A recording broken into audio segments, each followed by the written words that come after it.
Alrighty, it looks like we are ready to go, so I am going to hand it on over to Aedrana and Redslash for this race of Chrono Trigger, but I suppose you should probably know, before you get started, what you're going to be naming Chrono. Would you like to know that?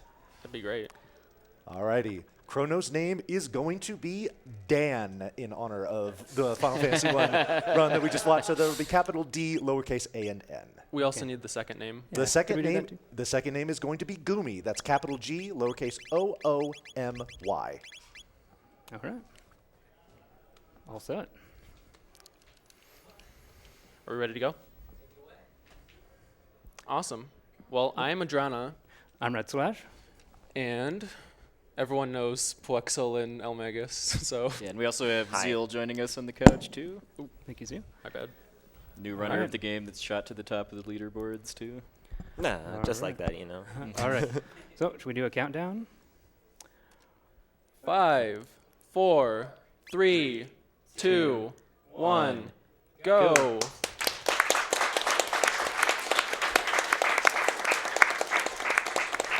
All right, so this is, you've seen this game a couple times now in RPG Limit Break, but this is not only the first time that we're going to have a race of Chrono Trigger here, but this is also the first time that you can see one of two very competitive categories, too. Either any %, which is beat the game as fast as possible using pretty much whatever means necessary, or any % no LSS, which stands for no Lavos Shell Skip, which is a pretty major wrong warp that might come into play right at the end of the run. And you, the viewers, will be able to decide which category they do, because the bid war for that is going to run all the way up until the Black Tyranno is defeated a bit after the 2-hour mark.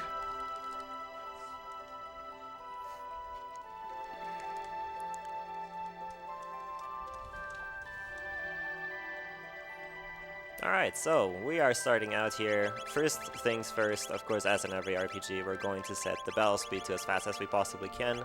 We're going to turn on the memory cursor as well, and you saw them also change controls, and that's going to play a pretty important role about 40 minutes in. We need our Luca names. Okay, the first one's going to be Bulma, capital B-U-L-M-A. And the second one is going to be Waifu, and I think you know how to spell that. Awesome. Alright, sweet. And we'll also need our Marl names pretty soon. Yes. All right, just say when. Line it up. Yeah, just go ahead and get it ready Go ahead. now. All right, first Yeah. one is going to be Jerry, capital J-E-R-R-Y. Second one is going to be Tifa, T-I-F-A, also capital T. Oh yeah, I forgot to shout it out. You should definitely donate for Ayla to be named Jerry. No, you shouldn't.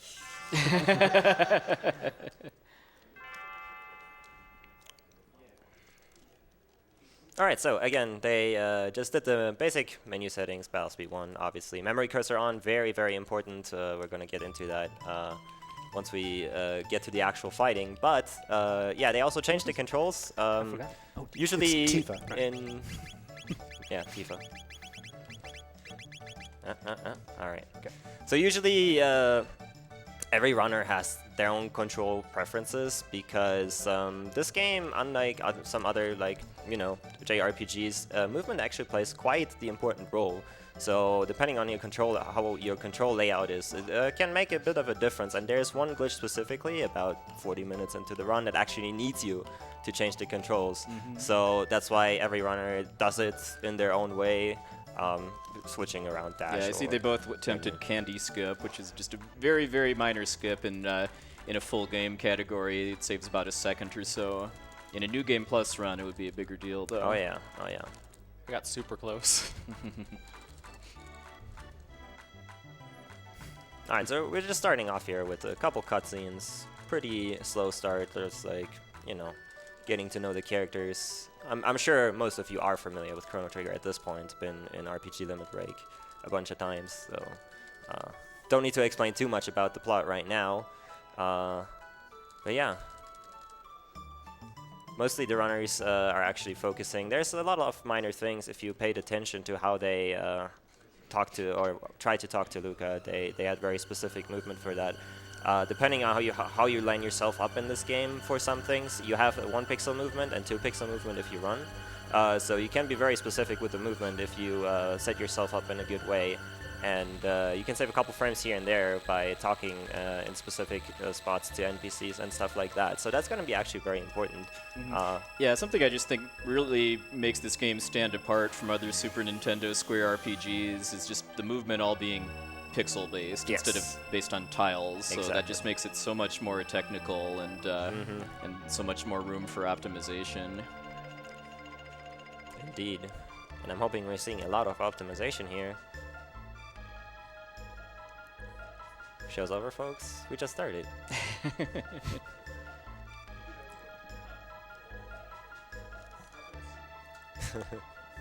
So it's worth mentioning as well, both started with no save files on their cards. And that's very important because this game is very easy to RNG manipulate. So depending on what frame you load your game on or start your game on, you get a set RNG seed for that. Yeah, because a lot of RPGs, when we say RNG, we're talking about random number generator. That's kind of just shorthand for talking about just events in the game that are outside the player's control.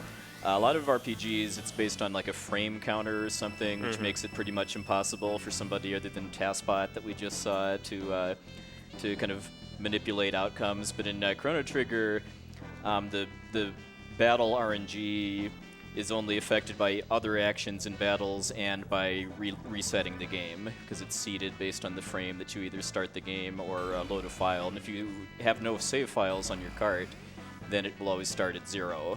So they know exactly where they're starting at. Yeah. Yeah, so for the first battle here, we're gonna kill the right blue imp first, then the left one, and then the top one. It used to be that we had to set it up in a way that we have to get hit in order to maintain the RNG, but everything has been optimized quite significantly, so... Yeah, and then killing all 3 of them before they actually attack is actually a lot harder than it looks to Battle Speed 1. Get the first skip here, bird skip, very nice. Yeah. This one's pixel perfect, so... It's 2 pixels. Well, it's essentially pixel perfect if you run. Yeah. Yeah, but both of them got first bird skip. I see Aedrana did some pause buffering there, which is just a nice little way to make it easier, basically make high precision pixel-based movement easier. Yeah, exactly. So I mentioned that if you run, you move 2 pixels at a time, right? If you pause buffer, you can catch at 1 pixel at a time, even if you hold the run button. So that's a good way to make sure that you hit a good pixel there. And in general, in other spaces too, of course. More cutscenes. Oh, yeah. We got some donations lined up here. Oh, I got whole big bunches of donations. That's good. That's good. We got $25.69 from DJ ATC that says, mountains are nice. Can confirm. $10 from 3 Ducks that says, Chrono Trigger is my favorite video game of all time. Thank you for bringing this bit of joy into everyone's lives. Good luck to both runners. New RPG LB donation record hype. $50 from Bob Sledstone that says, hey, figured I'd donate during my favorite RPG.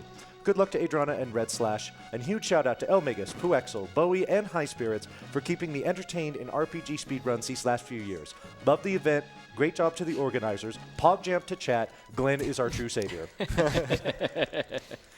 Nearm donated $20 and said, Lavos Shell Skip is the coolest thing you will ever see in Chrono Trigger. Trust me, folks, you want to skip that shell. Awesome. $5 from CFB, who says, I love Redslash and Redslash culture. $10 from Apocalypse that says, I can't donate much because I missed 2 weeks of work due to pneumonia, but I had to donate what I could during one of my favorite games of all time. Good luck to both runners. You're going to do fantastic. And thank you to Nami, Twitch, and everyone helping to put RPG LB on every year. You all are doing incredible work. I have $10 from Erythium, who says, good luck on the run. Enjoy fighting Lavos. Don Forgo donated $10 and said, there is no comment here, Kappa. Good luck, runner.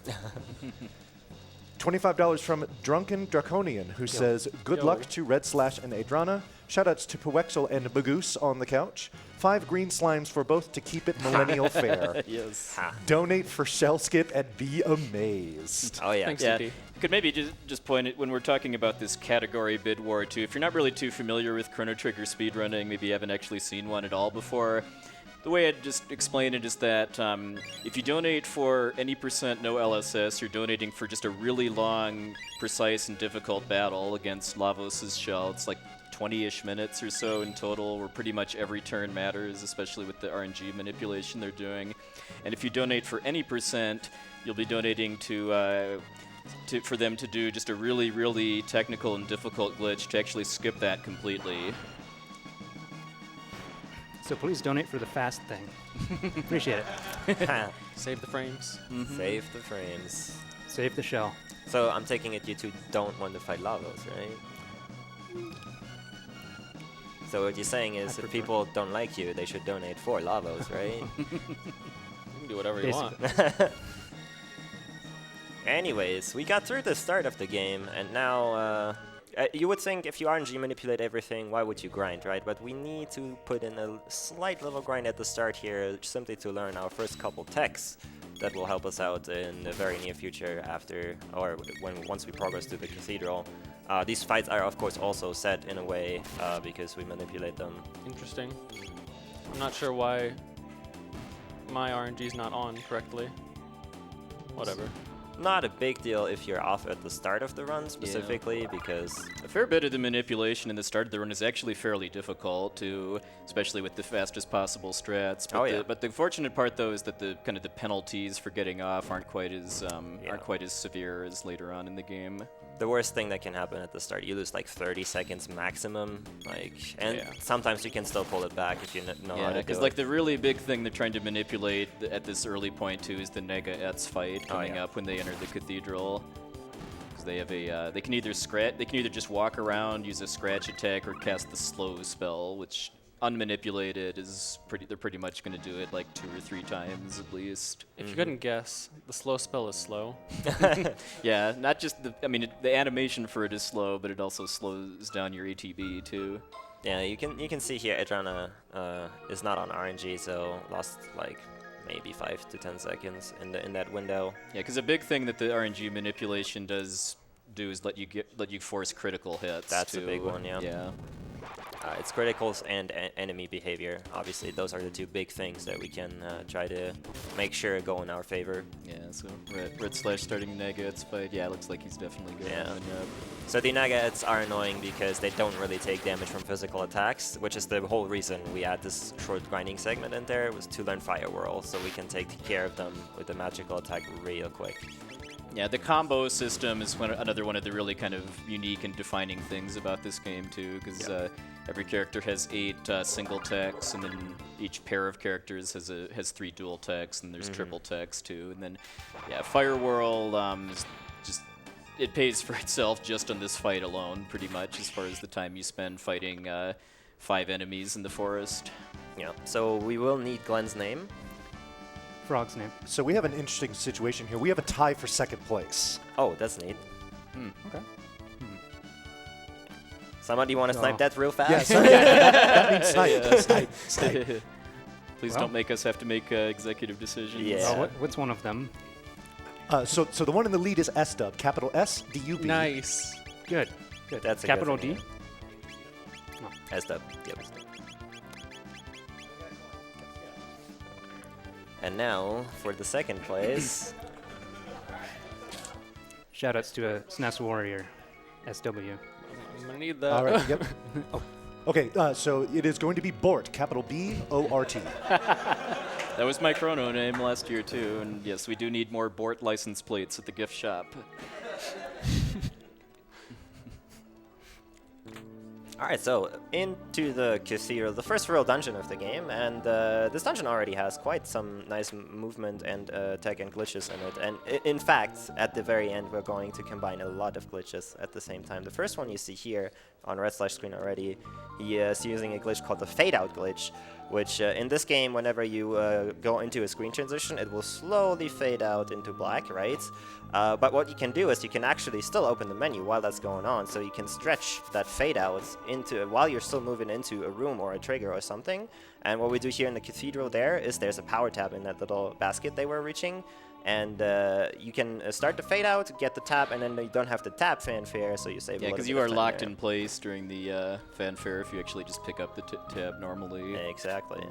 It's a minor time save, honestly, that one specifically, but if you're a top runner of the game like these two, easy peasy, easy, no problem. So yeah, this is the last fight we will have in the cathedral here. This one's forced. Yeah, but what about the boss? There's a boss here, right? There should be a Okay, boss here, yeah, but I think these two have a plan for that. I think so too, yeah. So yeah, same spiel here. Manipulating the crits in the right places, getting rid of the henches. They are not weak to physical. You need to hit them with Fire Whirl. Getting some basic experience in, and then moving on right along. Yeah, so again, fade out glitch, I mean, the kind of the short version is that they're triggering a screen transition, then interrupting it by opening the menu, and they still have movement control during that time, so they're kind of storing basically a screen transition. Exactly. And Redslash is actually just about to use it to set up another glitch where he first makes a safety save, and then he triggers the fade out glitch on that door, and then while he's buffering out in and out of the menu, he steps on the save point before he kind of releases the transition to go into Yakra's room.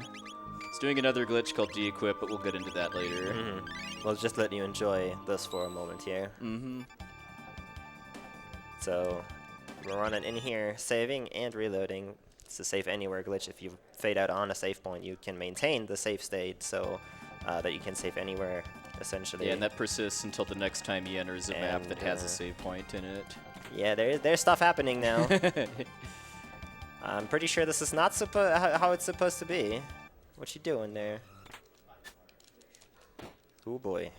So yeah, you're supposed to be paralyzed during this cutscene, obviously, and not be able to move. But since we saved over the paralysis trigger and we reloaded, we can actually freely move around after we reload the game, and that enables us to make Yakra, the boss of this cathedral, spawn off-screen.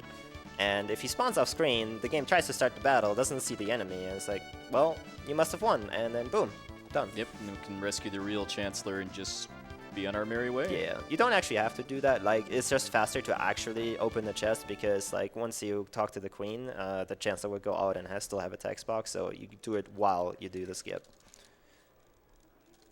All right. That was a pretty good start for Redslash. Aedrana was off RNG, but for that, it's not too bad. Not too far away. That's right. It's about 20 seconds. It's not bad. Plenty of things can go wrong. Oh, yeah. Yeah. Oh, yeah. We got a lot of things that can go wrong. Don't worry. No pressure, guys. No pressure. Appreciate it. Also, even though Aedrana got off the manipulation early, he's going to be able to get back on before it next matters, too. Because like we said, kind of when we were introducing how manipulation works, the other thing besides just what you do and what enemies do in battles that affects battle RNG is saving and reloading the game. And it works out pretty nicely, too, that there's several skips in this game that specifically require reloading, like what they did to skip Yakra. And then in addition to that, there's also backups that they have built into their to their routes for if they get off at certain points, they can just do a quick save and reload to get back on. Indeed. Those do cost generally between 10 and 15 seconds, but if your RNG manipulation is just that good that it's worth it to reload to get back on it for most things, really. Yeah, because I mean, at the very early parts of the game, they're using manipulation to just get the best possible outcome from fights. But there's going to be a couple specific fights where they're manipulating outcomes that are just impossible unmanipulated. Yep. Like, I think we'll be seeing the first one about the hour mark. Would this be a good time to slide in here with some more donations? We just got cutscenes right now, so 1 second. Yeah, we do have a skip here. There's a very nice skip here. So same deal as with Yakra earlier. We're going to use the save anywhere. We still have save anywhere only cancels out if you enter a screen with a save point, by the way. So we'll have it as long as we don't do that. They save here in Truce Canyon, and normally you're supposed to get into a Green Imp and Poly fight there. But since you reload right here, and the game doesn't really realize if you're on your way back or on your way, towards the area, it will spawn the bird fight instead. So they will have to line themselves up relatively precisely and then to cross the bridge to not get into the bird fight, and that's how they skip those specific battles. Yeah, and then the timing they did for reloading their file as part of that skip too is actually setting up their next round of manipulation for Guardia Prison. Yeah, so quickly, before we headed over to donations, how that works exactly. So it's not frame perfect to reload, it's frame windows. So it's between 0.2 towards 1.5 seconds roughly how large windows are in this game for RNG. And that one specifically, I believe, is 0.5 in and goes up to 0.7. Yeah, and it lines up pretty nicely too with when the save screen finishes fully fading in to, like, we call that a bright load. Yeah. It's when the kind of brightness of the window reaches its max. Exactly. That specific one is actually double bright. Oh, that's okay. Yeah, but you still use that. You still use the brightness as a visual cue. Yeah, you just kind of delay it a little bit after that. All right, we're about to head on to the best trial in video game history, so let's throw it over to donations. Alrighty, thank you. Now, before I get started reading off these donations, I do want to point out something real quick. During Chrysalis 2 runs ago, we topped $70,000. During the Final Fantasy 1 TaskBot run, which was just before this, we topped $80,000. So my question is, how far beyond $90,000 are we going to go before the end of this run? 100,000? I'm challenging I'm challenging everybody watching to help make that happen. Here are some people that have contributed to that. Liam Atlas donated $25 and said, Chrono Trigger was a game that helped shape my interest in RPGs in general and music. Good luck to both runners. Wookie Mitch donated $10 and said, Chrono Trigger hype? Best of luck to the runners. Marlisi donated $100 and said, mountains are nice. This is the life. Mountains are nice. Man, you're nosy. Here, take this. I have $20 from the Chain Nerd, and I'm going to warn you, you might want to brace yourself before I read this off, okay? I get a frog in my throat whenever I watch a new speedrun of Chrono Trigger. This is totally epic. I can't fathom it. My Guardia is completely let down. Look out for bad RNG.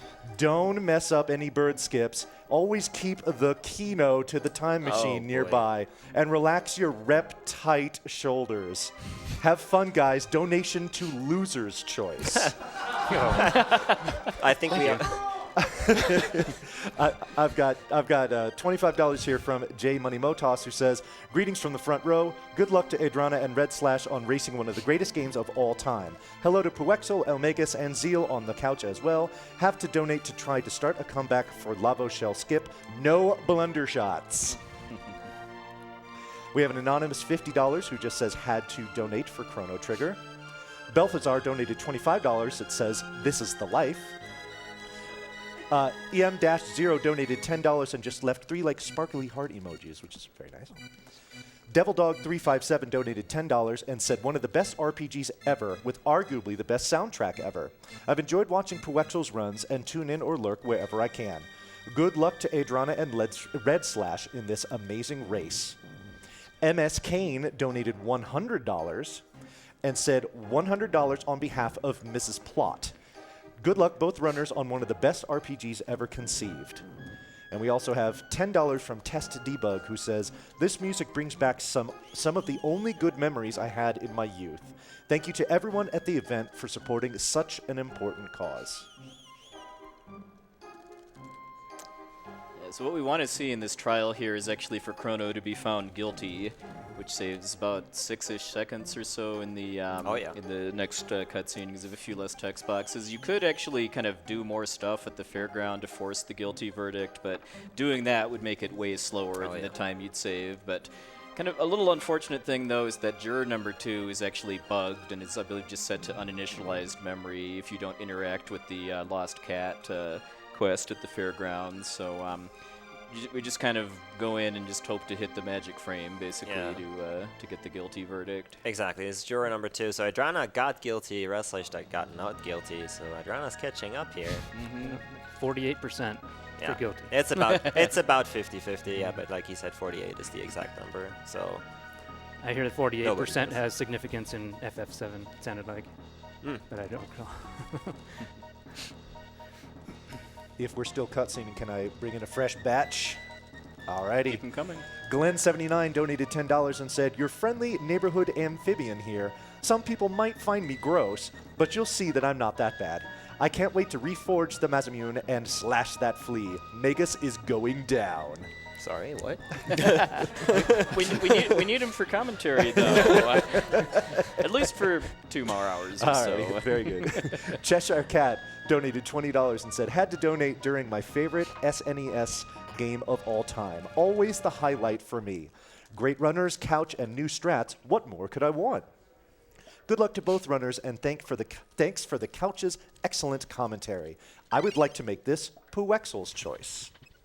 Monkey Breath donated $25 and said, good luck, runners. Here's to the Lavo Skip. BD Jeffy P, $25. This is my first RPG limit break, which I learned about from watching Jair's awesome Final Fantasy randomizer runs. As a military veteran with service-connected depression, I love the cause just as much as I love these games. Thanks to Nami for raising awareness, and thanks to the crew of RPG Limit Break making this event possible.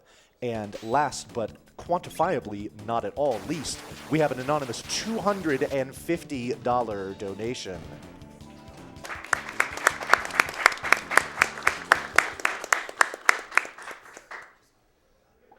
Okay, so there's actually a couple different ways you can kind of deal with being put in prison without having your weapons taken away here, and then the fastest one is to kind of bang on the bars until you get let out, and then also knock out the first guards that you only have to fight one.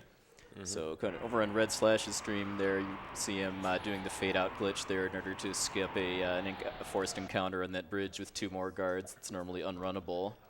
I've got a little bit of annoying randomness here with these with this sneaking segment here. Redslash got a really good pattern on the first guard. Yeah. Very nice, very nice. That was a very good pattern. So like this is one of the few things that are actually random in this game. They cycle. It's pretty much frame based, so you have no control over like how they are going to turn.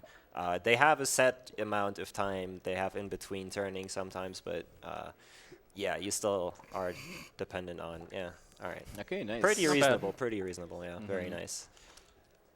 So then another fade out to skip the 2 guard fight at the top here. And now we have our first actual boss that we're going to be fighting in this run, because I mean, you can skip a lot of stuff in this game using glitches, but some of it is still resisting heroically. One of those is the dragon tank fight at the top of the prison.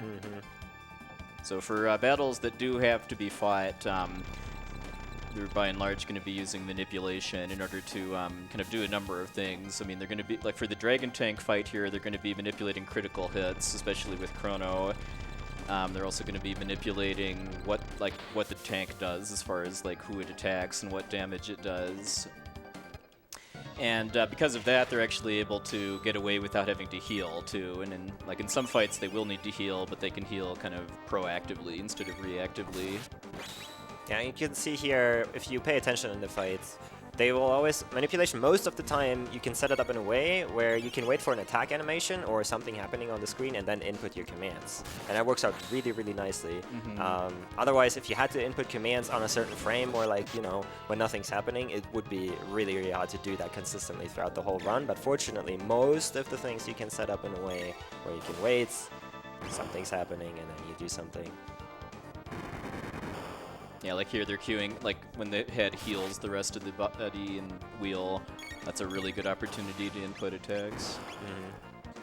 So what Redslash did there, he went into the tech menu for Luca while the rocket attack was going off. This is actually a nice little skip that was found relatively recently. It's a bit old now, but you know, this game's already a bit set in this way, so it was about a year ago, I believe, where if you are in a tech menu during the rocket shot, you actually don't get a second attack from Dragon Tank. You have to just back out, do the flame toss, and then you're good. Usually it used to be 2 attacks, now it's just 1. So Redslash got through that very, very nicely, very clean. Looks like Aedrana is on pace here too. That's the sub 28 with renaming characters. It's pretty nice, not gonna lie. And there we go. Nice fights for both of them. Very good, very good.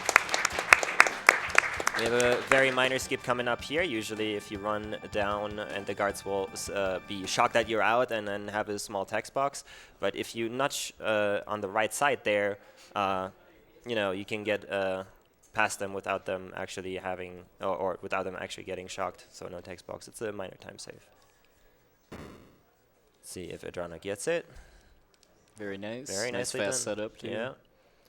Now for the Jerry jog. So another thing is, yeah, very good. Another thing is actually it's of minor importance, but the runners will go out of their way to sometimes move into cutscenes or talking with NPCs a bit weirdly, it seems. What they're trying to do is you have a party of 2 or 3 characters in your party, right? And they're trying to make sure that they position the characters as best as they can. So like they will sometimes go out of their way to make an extra circle or something just so the back characters catch up. So when they move up or go somewhere, there's less time for that, or that will take less time, which makes this game really, really interesting to run because there's a lot of these very minor things that which you can save time with in this game. Gentlemen, I'd like to jump in here because I have a $500 donation to read off.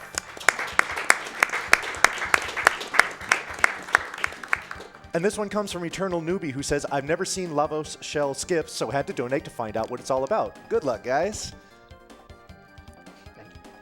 It'll be worth it.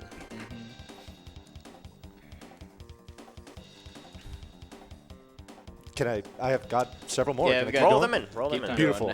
Gandalf donated $110 and said, longtime viewer, you know the rest. This goes towards naming Robo Cow Q, who first got me into speedruns. Keep up the good work. Chrono for Smash donated $10 and said, best game ever made, Chrono for Smash. Aldidar donated $15 and said, just getting in here for LSS skip. Doomed Civilian donated $100 and their comment is simply the word comment. Natbook41, donated $50 and said, hi Wesley, hi Alex, hi Liz. I've enjoyed watching these games with you all week from Daddy. And then a $25 donation from Musashi219 who said, Chrono strong, Chrono Mom strong too. All right, so for Lab 16 here, they're not actually there's no unavoidable fights here, but there's a lot of movement optimization, along with a pretty cool trick in order to kind of skip two of the encounters a little faster, and that's actually to let one of the rats intentionally steal from you, because while the game is still kind of processing that and has the text box up that says stole a tonic, you can actually run through fight triggers without getting into fights. Indeed, and soon we're going to come up to the reason why we actually changed our controls in the first place. So normally there is a boss in this dome here, but we don't really like bosses in this run too much, so we're gonna try to skip it. So coming up is a room where the boss guardian is in, and fade out. You can start it, open the menu right, and then stretch the fade outs to trigger and then activate that trigger so it skips the boss, right? So it will seemingly go well here, but however, this room has a very, very special property in that if you press X, you actually start a random battle. So you can't just like use the default controls for that because, X normally opens the menu, and if you press the button, boom, random battle, you're done. So what we do to avoid that, because the developers just programmed it so that it's on X, we actually change at least the menu button so that we can use another button to open the menu to stretch the fade out into the trigger and then skip the fight that way. And most runners, again, adapted their own controls, especially Redslash uses a weird one, so they just adapted their own control schemes. And you also saw them equipping some stronger weapons in the Berserker accessory too, and that's since there's just so much kind of opening and closing the menu that's done in this run in order to set up various kinds of skips. Like whenever they do actually need to change their equipment or use items or stuff like that, they try to combine that with doing fade out glitches. Exactly, yeah. You do actually have to catch the rat, by the way, to input the button combination here. It's a bit annoying, but what can you do? Yeah, and it's the game's way of kind of ensuring that you actually have to fight Guardian, basically, in order to progress, even if you've played the game before and already know what the password is. Even though they don't do that for the factory. Yep. I've always wondered why they made that choice, but I just figured it's because you're not skipping bosses in the factory if you do that. I have another fade out here into the first part of the cutscene, and you will if you activate the cutscene, you'll automatically be put into the second part where we already watched the whole Day of Lavos thing. So that's a pretty big time save right there. Luca also likes the console for some reason. I don't know. She's really into computers. Yeah, yeah. Literally. Yeah. Because the fade out glitch works on pretty much not pretty much any type of game event, but it works on a lot of them, which most notably includes battles and cutscenes. Yeah, there's a couple battles where it doesn't work. You saw us fight Dragon Tank, obviously that's one, and it's good that way, honestly, because we would end up fighting no bosses, so that would be kind of boring, I feel, so yeah. May I just quickly ask when our next character cutoff? It's going to be Robo, and probably in like 5-ish minutes, maybe a little less at this point. Yeah. Alrighty. Well, if you would, there is a the first place name is out by a considerable margin, but if you'd like to snipe the second place one, you've got only a few minutes to do that. Very nice movement by Redslash there. It looks very easy how they just like move through all the rooms where the enemies are, but trust me, it's very precise movement to not get into an encounter. Yeah, especially in this place too, where a lot of the enemies have these kind of movement cycles that you're trying to either just kind of just barely outspeed, or if you don't, then you have to know what you're doing to avoid it too. Very nice from Aedrana too. Let's see if we get a good rat here at the end. Fortunately, he was able to just stop, basically, and the rat moves around him. It's a couple unusual fights like that with moving enemies where if you just stand still, nothing happens. Indeed. All right. We'll be moving on into the next area, which has a little mini game for us here that all Chrono Trigger runners love. Well, there's a reason why I run Chrono Trigger and not F-Zero.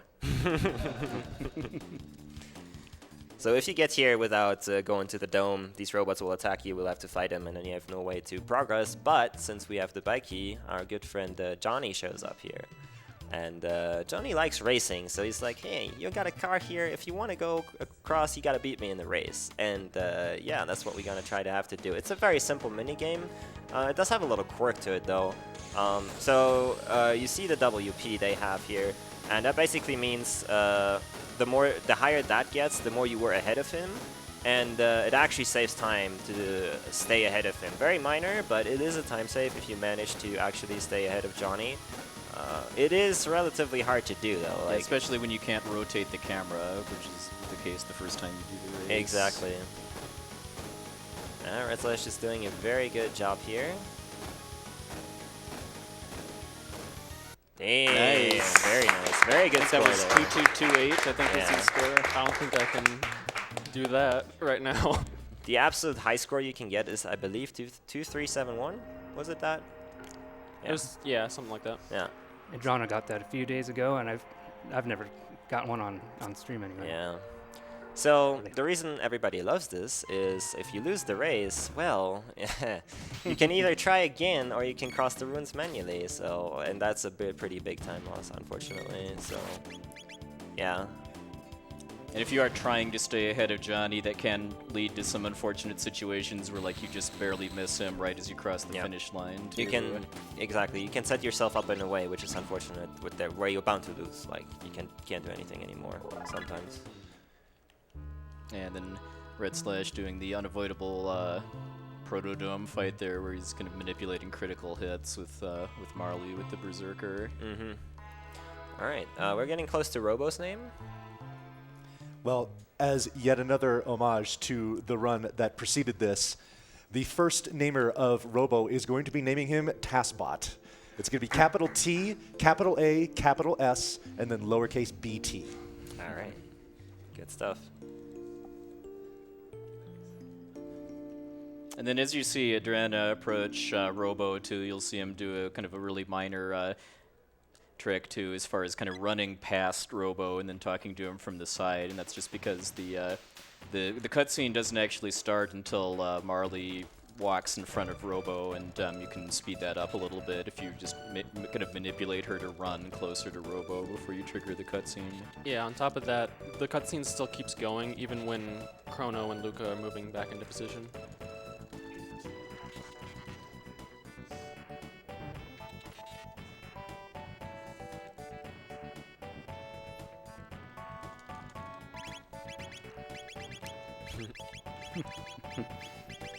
Where are the letters? Yeah. Oh, this routing. Oh, Can I also get the second name? You sure can. It's going to be Cal Q. That's going to be capital C, lowercase A-O, and then capital Q. All right. Kind of an interesting quirk to this game too, because I mean, like a lot of other SNES RPGs, in kind of a normal run, you would shorten the names to one character to speed up how the game draws out text boxes. But just the way that they're shortening or the way that they're inputting the names here kind of results in the game putting in just blank characters afterwards if they do a less than 5-letter name. So it's not actually going to really matter in most cases. Mm-hmm.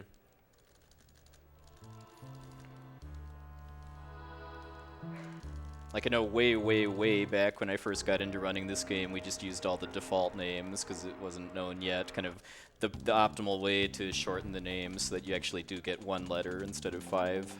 Yeah. Yeah. This game is a bit weird with that. Along with not letting you have duplicate names too. Yeah, That's yeah. also very strange.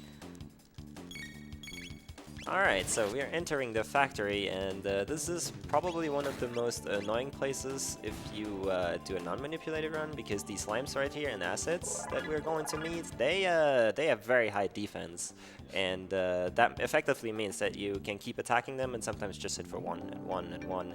And red slimes only have 10 HP, green slimes will have 9 HP and are a bit more vulnerable to things. But it's still very annoying. Since we can RNG manipulate though, as you can see or as you saw at the entrance here, we got a very nice crit from Robo there, so it's most that Yeah, is in an unmanipulated run, you can see Robo crit for 2. Mhm, exactly. In some cases too. I mean, Yeah. that 10 is really nice to be able to guarantee. Fortunately though, if you like to see runners suffer, there is one thing here we can't quite manipulate every time. If you do PB attempts, you can try to. But yeah, Redslash is currently in a room that once you enter it, it stops, the counter in the background stops counting. And that's the counter that determines, the frame counter that determines what formation you get here. So you can either get a red or a green slime in this formation every slot. You want as many greens as possible.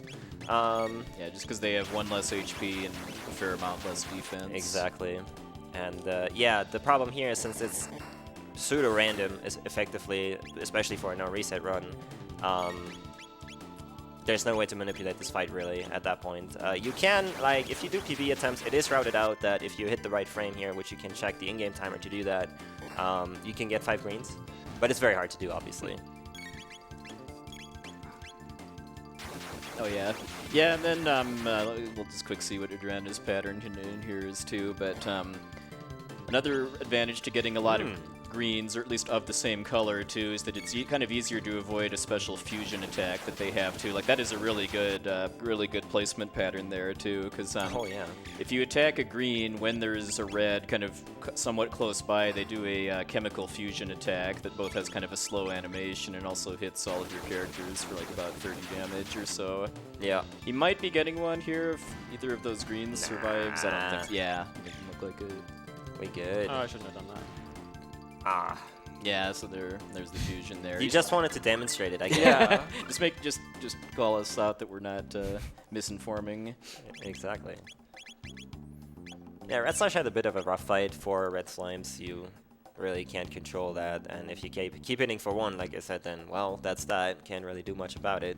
Aedrana is looking to have, aside from the 1 counter attack, is looking at a pretty good fight here, catching up quite significantly. Yeah, and like we kind of alluded to a bit ago too, if you don't, I mean, normally you're supposed to go into the east side of the factory and solve some puzzles with moving barrels in order to actually learn what the password for the generator is. But if you already know it, if you already know that it's Zabby, you can actually just input the password and skip it completely. Yeah, and the interesting thing about inputting that is once the text box closes, it will, if you just hold down all your buttons, it will work. Like, it will just input the right combination for you, which is pretty nice. You can actually hold more buttons down than Yeah. the password.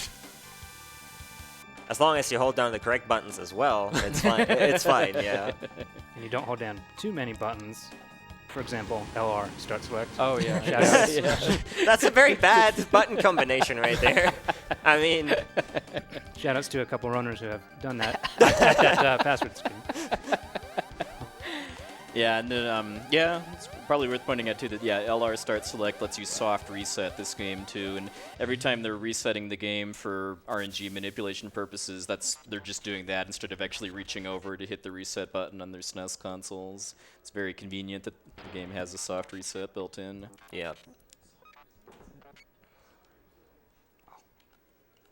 Alright, coming up for us now is probably one of the hardest bosses in the game, not because like they're overly strong or anything like that, but we mentioned that now we don't have RNG manipulation anymore. So coming up here is the R series, which is the 6 robots you see right now. And yeah, they don't actually know how this fight is going to go, really. You have a set way of how you want to do it, but you don't know how the ATB is going to go for you. Yeah. Or Fortunately, they do have pretty predictable AI as far as like which attacks each robot does in which turn, but they don't have any kind of control over the targeting, and that's because of the Slimes fight, basically. Exactly. Because since the Slimes fight is it's set by factors outside of normal battle RNG, just by design, the manipulation ends there for a while. Mm-hmm. So what we're going to see here is we're going to try to Cyclone the front row, double Cyclone the back row, and then kill the front row with the Cyclone. So 4 Cyclones in total. And we want to hit the first input here very precisely, just to get a head start on them. Very nicely done by Redslash. Yeah, doing this fight optimally on Battle Speed 1 is not easy. It is not. I recommend if you pick up this game, you can slow down your battle speed. There's no shame in that, really. Yo, the warrior pattern. Shout out to SNES Warrior. Shoutouts. He's here too, unfortunately.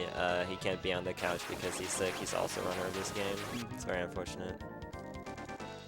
And then the kind of the order that they're killing the rows of our series in is also kind of designed to both optimize the speed of the animations for the attacks they do, and also just avoid them doing their dangerous team-up attacks too, because like they can play volleyball with you. They have this like explosion-style attack too, both of which are very dangerous. But all we're going to be seeing is just kind of basic punches and rocket punches. Yep. Alright, that's our series down for Redslash and whooping 46-24. That's really good. That's sick. That is really good. So in PB attempts, you aim for low 45 at this point, I believe, right? So Sub 45. Yeah. 44s are a thing as well. But like, this is with naming characters and stuff and stopping for that, so that's pretty good.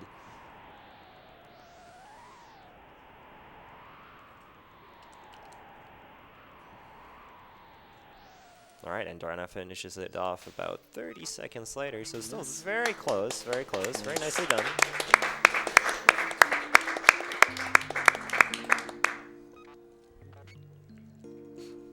It's both faster than my PB, by the way, just so that you know. So you're doing good. Yeah, so I guess while Luca is fixing Robo, and then while they head to the end of time, can probably do some more donations, Vani. Indeed. Well, I do have a few. We've got $10 from Pocolasso, who says, OMG, Chrono Trigger, one of my favorite games. Fantastic Fox donates $10 and says, Redslash versus Aedrana Chrono Trigger race, I'm groovin' on life. Siren Ari donated $20 and said, all life begins with new and ends with new. This is the truth. This is my belief, at least for now. Good luck on the race to both of you. Here's to the Lavos Shell Skip. Hunt11 donated $10 and says, a little something to help out those who need it. And then we have a $50 donation from Rocket Shuttle with no comment.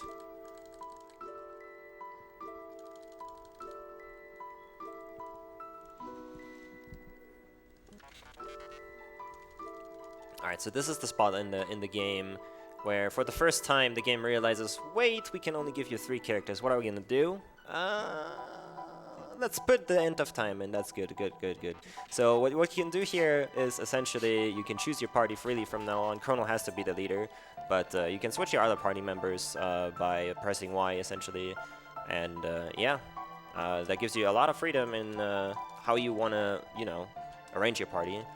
Specifically important is that for dual text characters can learn, obviously. It's obviously very set in a speedrun, especially manipulated way.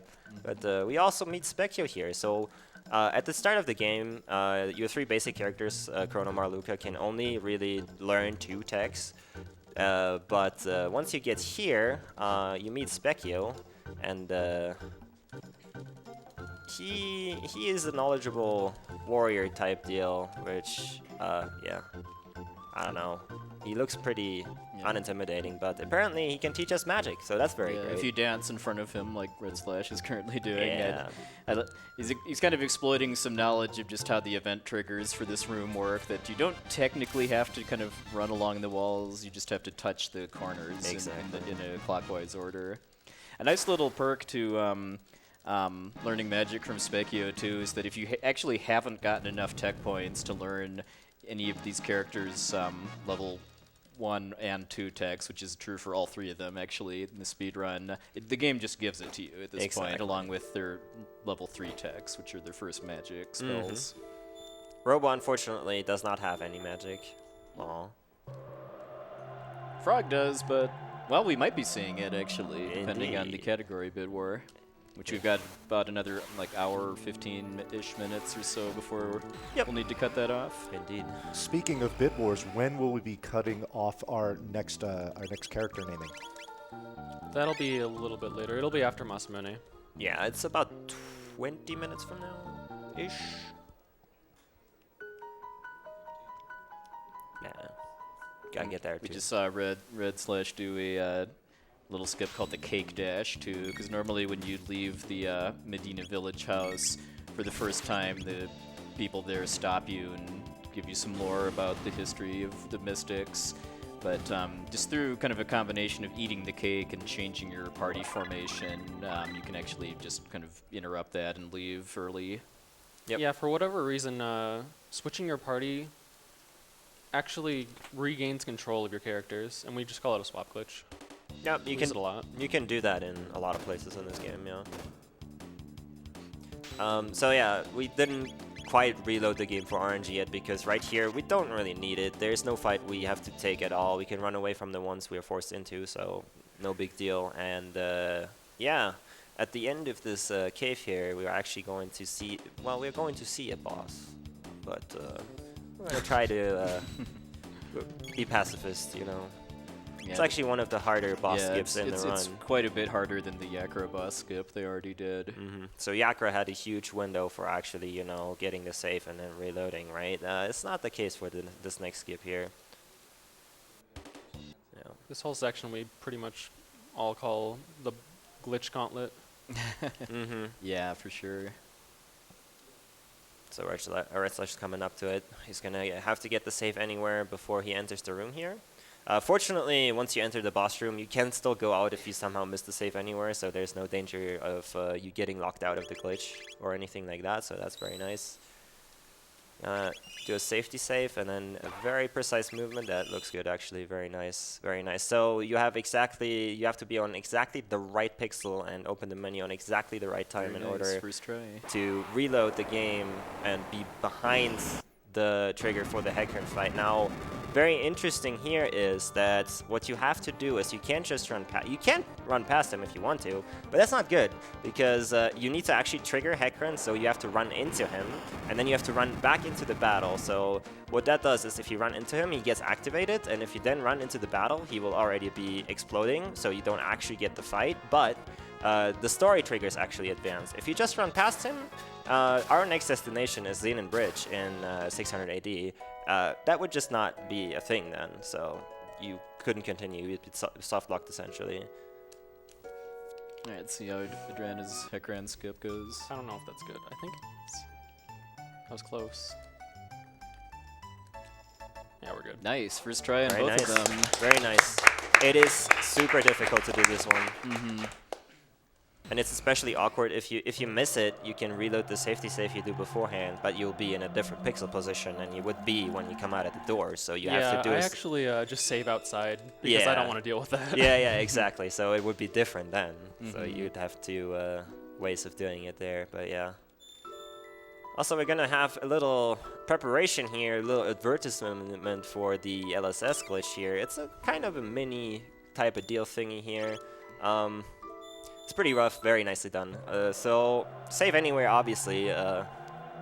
We lose it as soon as we enter a screen with a save point, which the end of time, unfortunately, does have one. But, yeah, what you can do is, if you do a little bit of a magic trick there, you basically want to have pull a text box. So you talk to Gasper, you have a text box up, you want to pull that over to the gate area. Normally, if you move over there without opening your menu, it will just close the text box, but we can pull it by opening our menu in the right spot and then keeping the text box up. If you hold A, you can store gates, actually.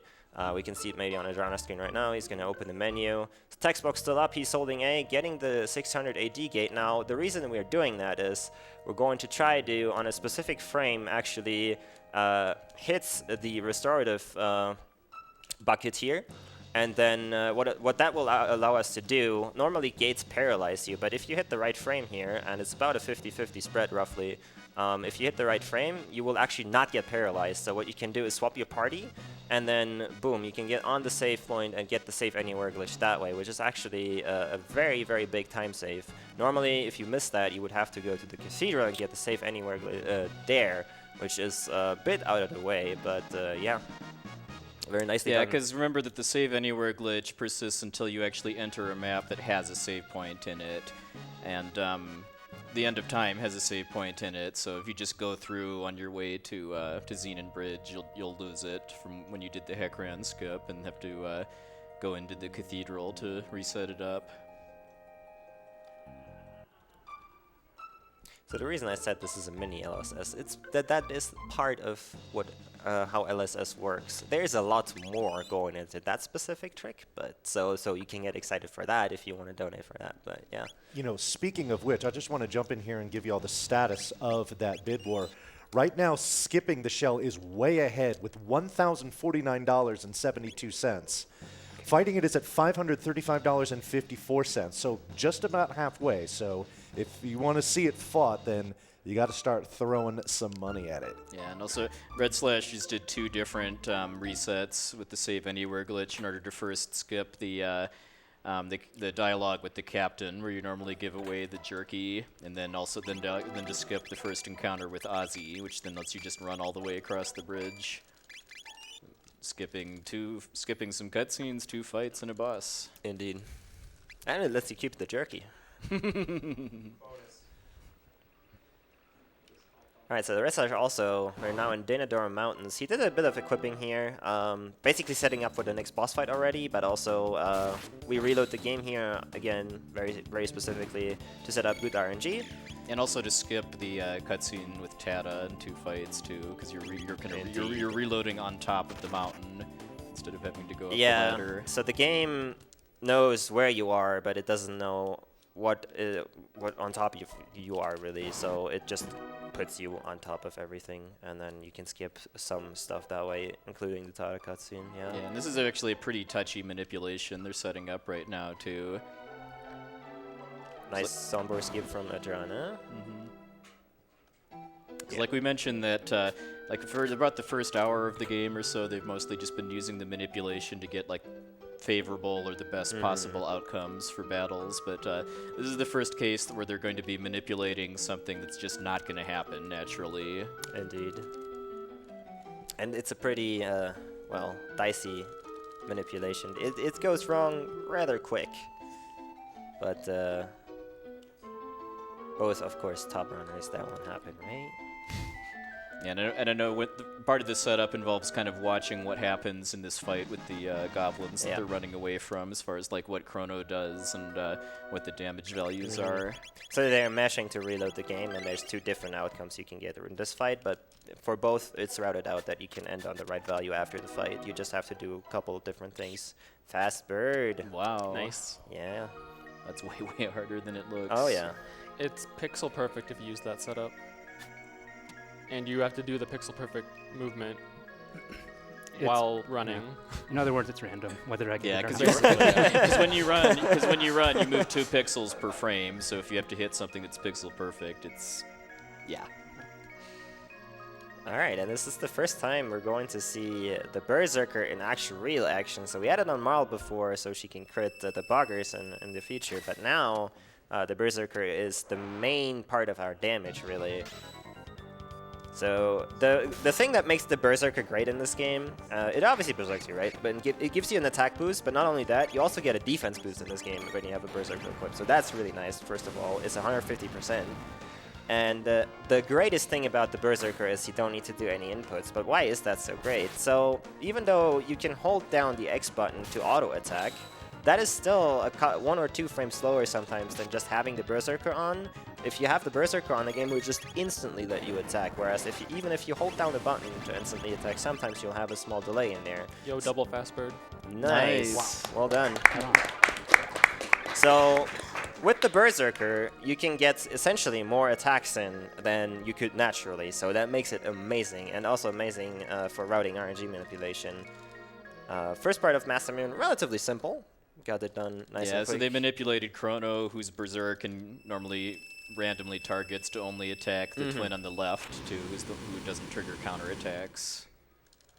Indeed, but now the good part of this fight. Yeah, because for phase 2, I mean, the main gimmick for this fight is that every couple turns, depending on which phase of his AI he's in, the boss will start charging up for a tornado attack, and while doing so, counterattack everything you do. And you normally use Chrono's slash tech in order to dissipate that, but Chrono is Berserk, so they're going to be doing a kind of a very specific manipulation to kind of confuse his AI to never actually start the tornado prep, just kind of get him to walk back and forth and can't be changing targets. Yeah, so this is actually a very interesting fight if you go into the technicalities, because like who I also mentioned, this guy has 2 AI scripts essentially, and once you deal his half of his health, he will switch the AI, and it's basically routed out in a way that before he charges up for the first time, you will push his AI over and then kill him off after that. And the way he targets is actually also kind of interesting, because he's moving depending on how much HP a character has and you know, what the character just did to him. So it's a kind of an interesting combination, which is a very volatile one too. There is a couple times where it can happen that if you don't input your attacks perfectly, which literally, I said we have these buffers, right? That we wait for somebody to do something and then input our attack. In this fight, if you don't do it like right, if you wait a little bit too long for something, it can go wrong, because the guy will start targeting different characters, and then it's all over. But it looks like Redslash fight is progressing very nicely here. Also, depending on your position, it's possible that he'll just hit a random character early, even if you do everything right. Exactly. So the way you enter the fight is also interesting, because like it's not like static where your characters position themselves. It depends slightly on how you enter the fight. So that's another thing that can happen. Like if your character goes a pixel more to the left or to the right, that can influence how he actually targets the characters as well. But Redslash got it done, nice and easy.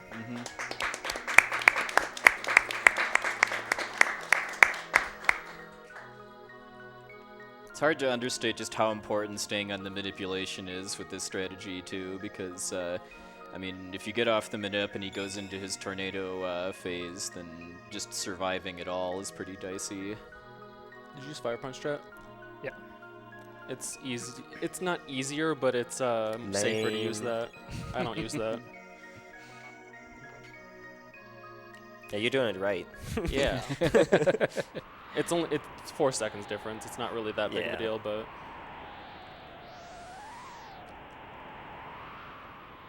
Nice. All right, nicely done.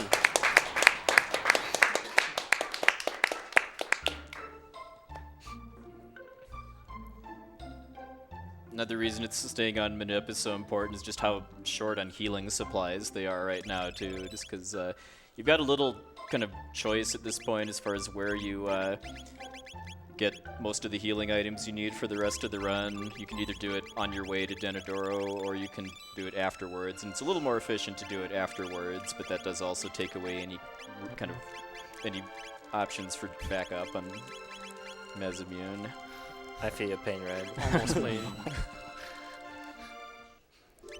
All right, so now we're probably a good opportunity to explain the de-equip glitch, because Red just did it again, and Aedrana is about to follow suit too. So normally in this game, every character actually has to have something equipped on all 4 of their equipment slots: weapon, helmet, armor, and accessory.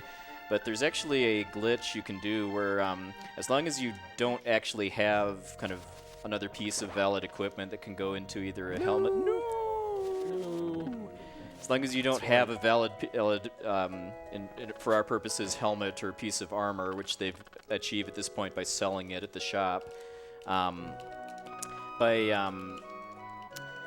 kind of changing both the position in the menu and also which character's menu they're in on the same frame, which is just kind of a matter of using the D-pad and the L and R buttons at the same time, they're able to trick the game into letting them just totally take off. Take one of those off, and less is very much more in the world of Chrono Trigger, because if they de-equip both a helmet and armor from a character, that actually glitches out that character's stats in some very beneficial ways. And it's interesting too, because it's actually different between the English and Japanese versions of the game. I mean, they're obviously both playing on English. And in English, the character's magic attack stat actually gets boosted by doing that, and that actually, because they de-equipped Luca while they were setting up the Yakra boss skip, and that actually boosted the amount of damage she was able to do to the dragon tank. And now they've done it on more characters too, and in addition to that magic stat boost, it also gives them kind of heavily boosted elemental resistance to on the English version, 3 out of 4 elements in the game. They have like about, I believe, 90% resistance to lightning, ice, and shadow elements. So the only element that can actually kind of pose a threat at this point is fire. Yep. You'll see that real soon at Nisbel.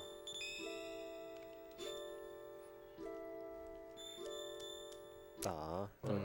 No for Aedrana yet. We still have 1 trip through the Cursed Woods, so 1 more chance for both runners. Yeah, for the run to be blessed. What was the chance for Anu to appear there? 25%, roughly? I think it's 1 out of 8. It's even less, 12.5. It's 1 out of 8 going towards Frog's house and 1 out of 4 coming the other way. No, I got that mixed up. But anyway. No math, please. It's different. No math. Yeah. It's rare to see a Anu there. It's a sign of good luck. It doesn't actually benefit the run in any just to make sure. Yeah, but yeah, it's seen as a sign of good luck to come. And this is our pretty much our 1 trip through Truce Canyon, where there's nothing we can do to avoid the encounter on that screen, just because of not having the Save Anywhere glitch active. We're slowly coming up to I don't know if we Ayla's explained name. running away though, because yeah. for battles that they can't avoid but run away from, if you hold the L and R buttons right before the battle HUD appears, you can kind of buffer running away faster than you otherwise would be able to, and also opening like the tech or item menu lets you continue kind of building up a hidden meter too. But yeah, we're just about to name Ayla here too, so we can get those cut off. All right, yeah. Well, then if anybody out there wants to make a snipe, now's your chance. Also interesting how you entered this battle specifically. You will have 2 text boxes that you have to mash through, right? But you actually want to wait a little bit for to close the last one. Because then the reptiles move depending on where you close that text box. So you want to wait a little bit for 1 specific reptile, at least that's the cue, 1 specific reptile to leave the screen, so they will line up for a slash in the first battle. I like the way Ottavino wrote it, which is watch for the reptile to kiss the edge of the screen. Alright, the second battle, pretty straightforward. Yeah, because you could just bring Robo to this fight and have him use laser spin to mow down the reptiles, but it does end up being faster to not bring Robo, because there's the cutscene afterwards is longer if you have him. And we will need Ayla's name right now. All right, the first one to name her is going to name her Jill with a capital J.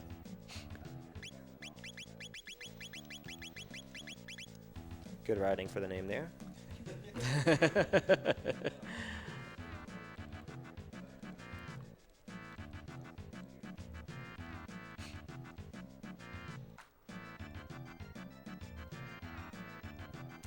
But even though it's faster for this particular cutscene to have Marley instead of Robo, it is very much not the case for the next major cutscene after that with the feast at the at Ioka Village. So they need to make sure to take Marley out of the party before they initiate that. It's not that big a deal. It's only a 15 count, right? Yeah, the load is actually kind of okay, I feel. I don't know how you feel about it, right? Because do keep in mind that the two things that affect how battles play out as far as manipulation are Ayla's name. The other one is going to be, hold on, it's refreshing right now, but it looks like it's going to be Jane with a capital J. Yes, Jane. It's Wallace has instead. My bad. But it's actions in battle and then reloading the game. But the routing is all just based around you getting into specific battles, generally ones that can't be avoided. So if you fail a fight trigger skip and get into an extra battle, that kind of changes where you're at in the along the random number generator sequence. Yeah, so Red will probably have to do a reload here at some point. First of all, we get to attend the banquet though, and like Poexel mentioned, we really don't want to have Marl here because Marl will start dancing, and that takes a long time for her to dance. Instead, you can just talk to Robo twice and then advance really quickly.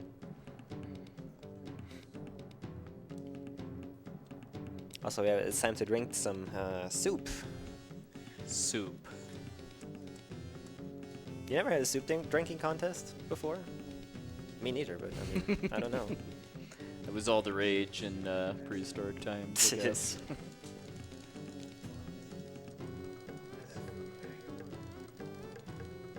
I've had food hangovers before, so I don't know. This isn't really that difficult as far as just kind of how hard you need to mash, because I think it only even matters like when the bowl is raised too. Exactly. So you have, I think it's 6 inputs that you have to do, and then he puts down the bowl, takes the next one, 6 inputs, and so on and so forth. Yeah, and you don't even have. It doesn't speed it up by going faster or anything. No. You just have to beat her. Yeah. Which is good, because having like a super mash heavy mini game at this point would not be fun. Not really, no.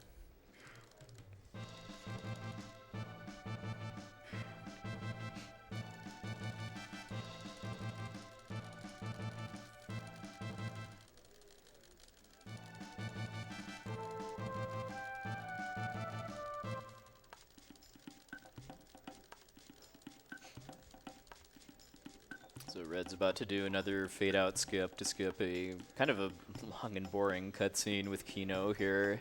Yep. Fortunately, to activate this cutscene, you only need to run into him, which is he tried to go for something that we call a 3 fade. I actually did a 4 fade, but I Wow. played it. I wanted to. You want to have the final fade extended as far as you can. Yeah. So Yeah. I did the third one short. And then there's no unavoidable fight triggers in the forest maze, so you're just following a very specific movement track in order just to avoid everything. There's 2 relatively tight movements here. This one, Like this one right here, yeah. And at the end here, you also have to be moving very specifically to avoid the encounter. You gotta stay up top here. Yep. Very nice. Okay, so we're gonna go ahead and mash load. All right. Now it gets interesting. So now he has to do the backup load.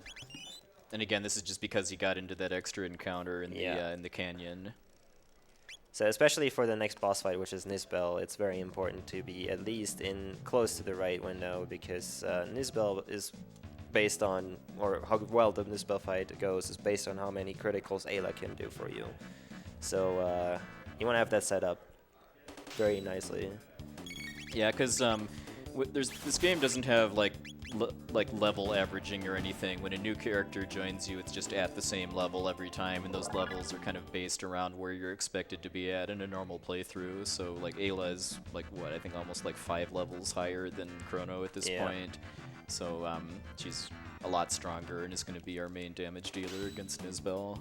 Well, aside from that, she's just strong in general too. Like, it's your strongest character. Especially with the Berserker. Yeah, yeah. She's the strongest character in the game, essentially.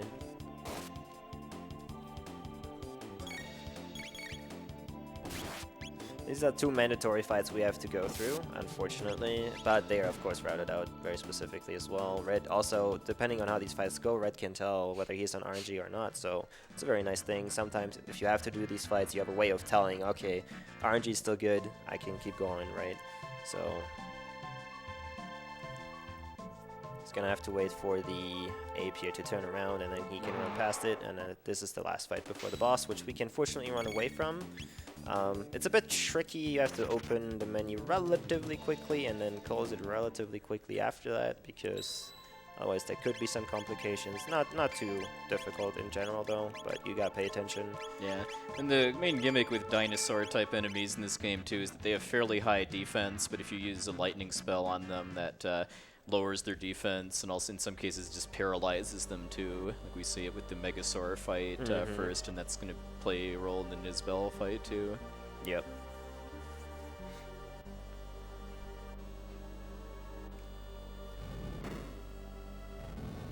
So the de-equip glitch that they did not too long ago is going to play a really, really big role in this battle, like Aedrana mentioned, both as far as how you deal damage to him, and also how normally his scariest attack, which is his electricity discharge, he does about 3 turns after you shock him.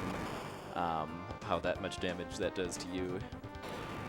Yeah. So at the start of the battle, it's a bit of a difficult beginning because you want to do your lightning attack in order to weaken his defense at a very specific time in order to set that up the rest of the fight, essentially. Yeah, because I believe there's 2 different scripts for this fight too, depending on whether you outspeed his Quake attack or not. Exactly, and the Quake attack is obviously a bit slower. It would still work out, obviously, of course, but it would be slightly slower. So we want to have that very specifically so that we can skip that animation.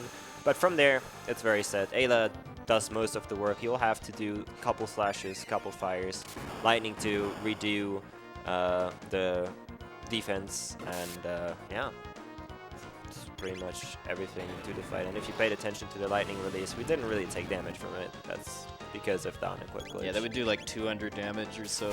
It does a lot of normally. damage, yeah. That's scary and glitchless. Very. Especially if Ayla doesn't crit a lot.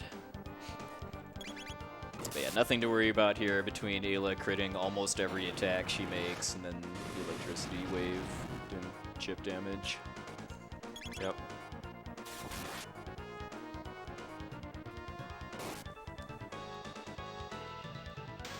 Alright, that's already it. Easy. Good fight.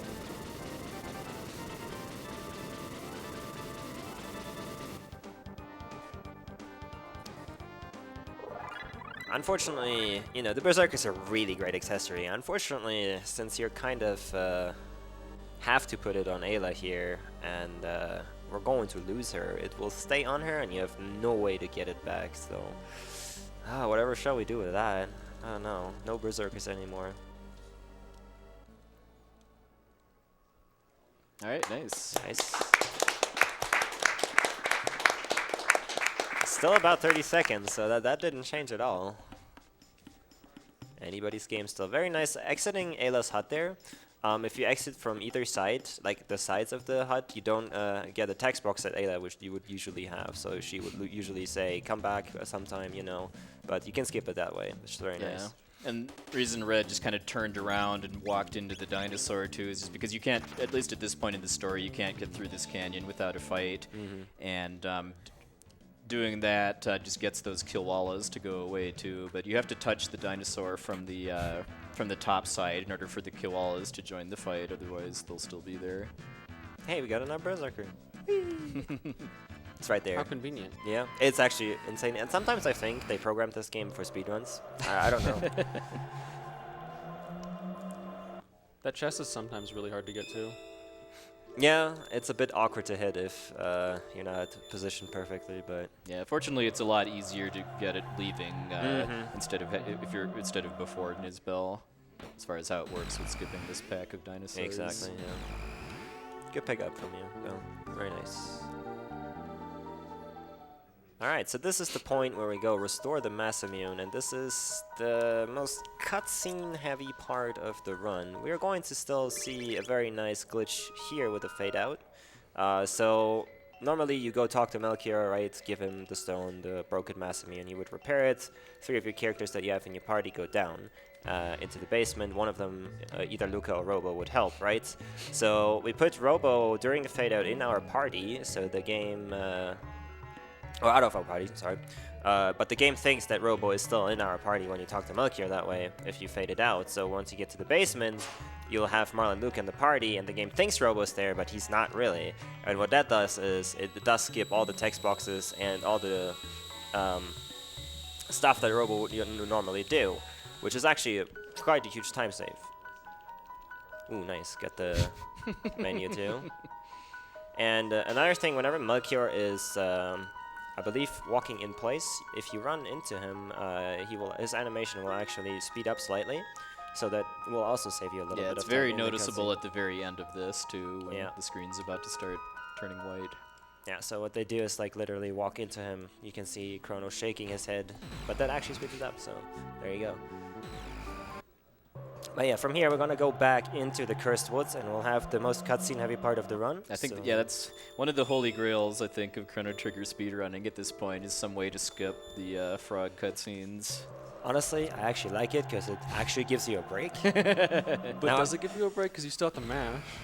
I was about to say, if we allow Turbo, I'd be good with that. But yeah, if you got any donations lined up, now would be a good time for that. Well, before I read off a lot of donations that I've got here, I want to talk a little bit about what we've got coming up here in the future for this marathon. So after this race of Chrono Trigger between Redslash and Aedrana, we're going to have a run of Earthblock by my guy, Professor Palmer, and he's actually going to have some of the devs doing commentary with him. So that'll be definitely fun to watch. There's also plenty of challenges that are still going on with that. If you want to have the Frog Nart costume make an appearance, also to have him fight Mushigra, you can donate to have those things as well. After Earthlock is going to be probably the biggest run of this whole marathon in more ways than one. The biggest run of any limit break. The biggest run of length, at least. Indeed. It's going to be a run of Final Fantasy X, and not only is it big in the amount of time that it's going to take, but there's going to be 9 individual runners who are going to be relaying their way through about 10 plus hours of that game. So that is going to be quite the event, and you will want to catch as much of that as you can. All right, on to the donations here. We've got $10 from Joe Dies at the end, who says, I think you all need to invest in better chairs. That way Puexel doesn't feel the need to learn practically every single game just so we can sit on the comfy couch instead. Donation goes to naming Titus the Joker. Ha ha ha ha. We've got $2 from Doc Colburn, who says, ever wonder what happened to Janice's father? Well, he survived and warped through time to 2019, and he's sitting on the couch. Look at that. It's King Zeal. Thor donates $25 and says, can't go wrong with Chrono Trigger. Hard agree. Appliance Jesus donated $100 and said thank you for the great content. $10 from Edward Malice with no comment. And then we've also got 2 anonymous donors with no comments to them. One of them is for $100. The other one is for $250.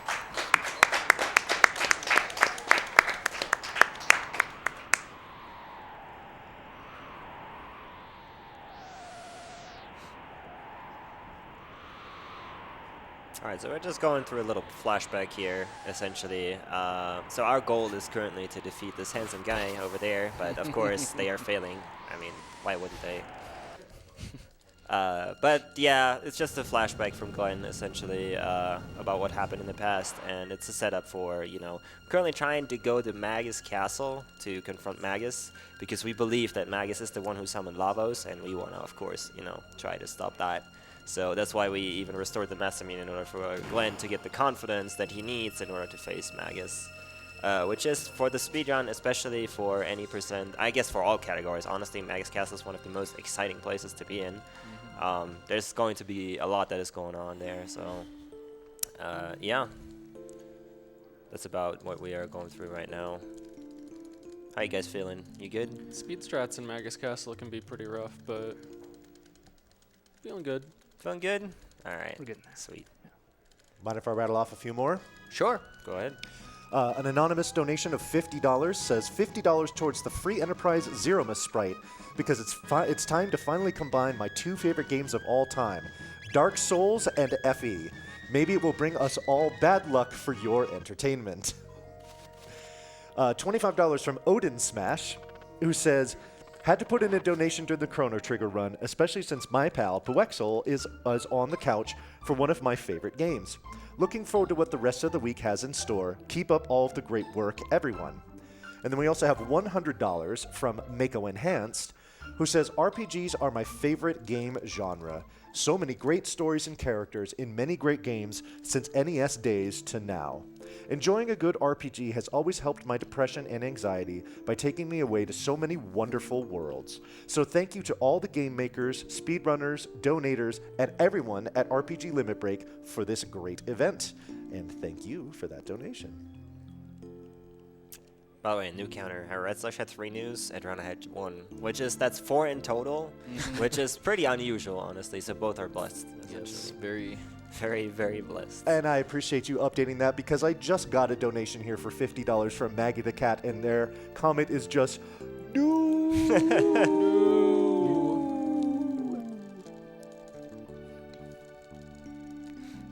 This is why we say this is the most cutscene heavy part of the run too, just because you think we're on our way there, but nope, we got to have some epic mountain splitting action before we actually get to kind of resume the run. Yep. I don't really know why they decided to give you. I guess they expected you to go get magic for Glenn at this point, and then you get a refresher because you were bound. And casually, you probably try out the magic and stuff. But it's essentially both cutscenes that we go through almost the same, honestly, like in spirit, really. It's barely anything new in the second one. But we get Marshmallow. We do get Marshmallow. Marshmallow Glenn.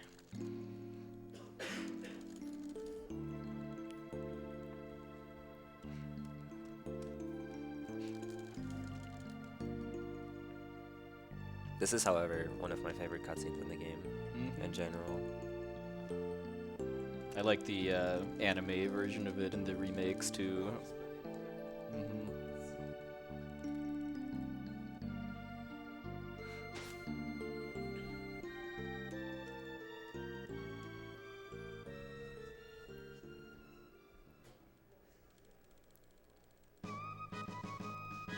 Probably do maybe like, I don't know, 2 more donations or so before we get going again. All right, then. We have an anonymous $10 donation with no comment. We have a $10 donation from Danky Kang with no comment. And we also have another anonymous donation. This one is for $333.63.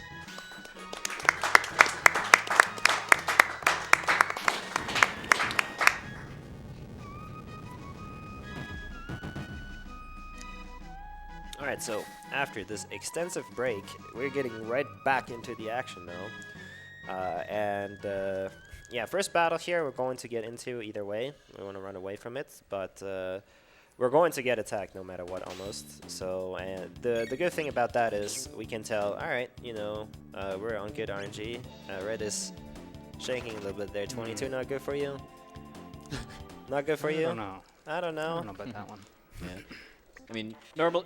Obviously, since this is a speed run, we always want to mash the text as fast as possible, but it's especially important here, too, just because those 2 bats he just walked by are actually still moving during the cutscene after you run away from the encounter, too, so you don't want to take too long clearing the text, or else they'll be in a bad position.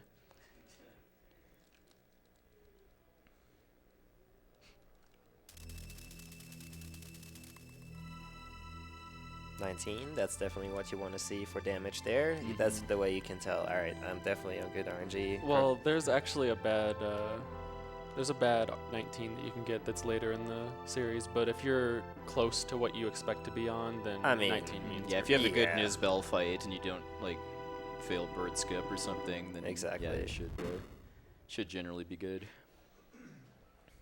I haven't seen that 19 yet, to be honest. I've heard of it, but never seen it. Anyways, this place is pretty quiet. And there's a lot of just like people here for no reason. I don't know. It's the place to Just be. chilling. Well, maybe it'd be okay for me to jump in here because we have a donation here from Chaos.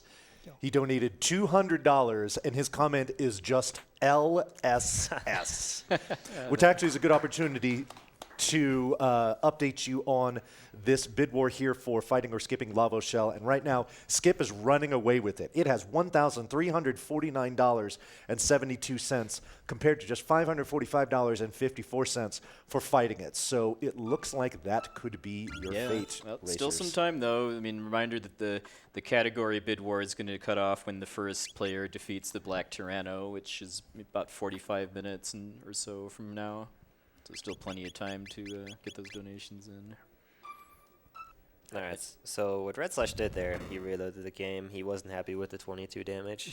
He realized that he might have to reload, so that's what he's doing to set up the RNG here, which is very, very important. very important for this part especially for the Flea fight, which is Yeah. the next boss. But that, of No course, spoilers. made the race very interesting, because now they're almost in the same place at the same time. And so what you're expecting here for the hinge fight is, I don't know how it is with the reload, but you want to have Frog hit by Crimson Rain here for 46 damage. Alright, neato. I think that should mean that we're good. And then because of the de-equip glitch, this just one-shots all of the mobs in this fight.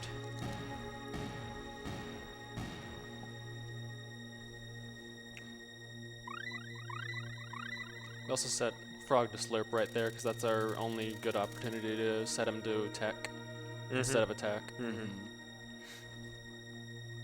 Yeah, with Memory Cursor, how it works is if you use attack in battle, then it will set it up so that the next time your menu pops up, it's on tech. If you use an item, it's set up on item. But you have to actually use it, like, physically. Yeah, and then Red just de-equipped, partially de-equipped Frog, just his helmet. Also gave him the ruby vest for some fire protection. And then we put the Berserker on Frog. Nice tan, you know. Frog is pretty strong. Not quite as strong as Chrono and Ayla are, but he can dish out some quite severe damage, especially since he does get the Masamune weapon upgrade, which is actually a pretty nice weapon for the mid-game, honestly. One of the best ones you can get, really. And yeah, he can dish out some pretty serious damage if he has the Berserker on. And yeah, I think both Arnes will need to focus for this fight. This is quite the tough battle. If you remember Poexel's run from last year. Yeah, it didn't go too well. Yeah. So let's hope that they can manage this.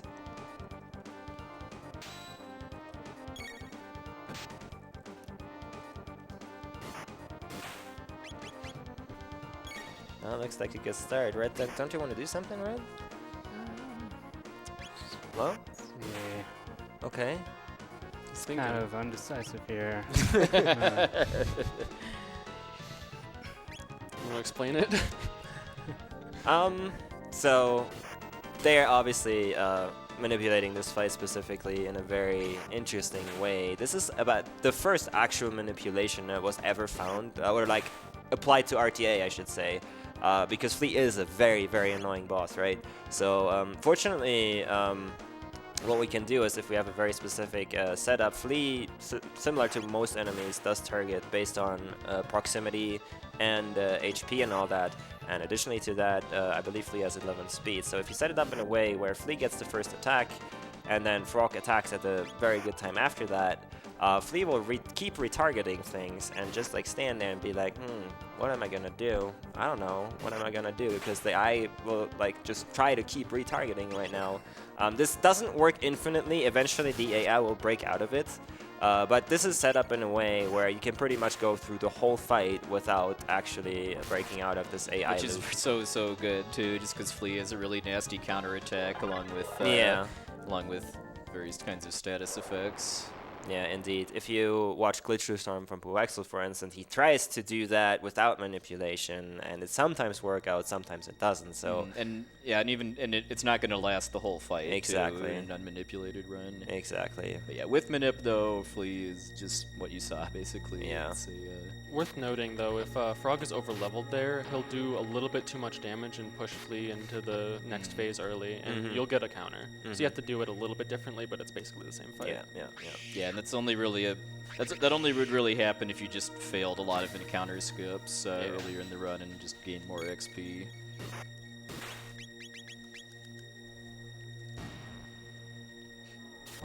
So we've got Slash coming up next. This is also going to be very tightly manipulated, but it's definitely more involved than Flea as far as what you see.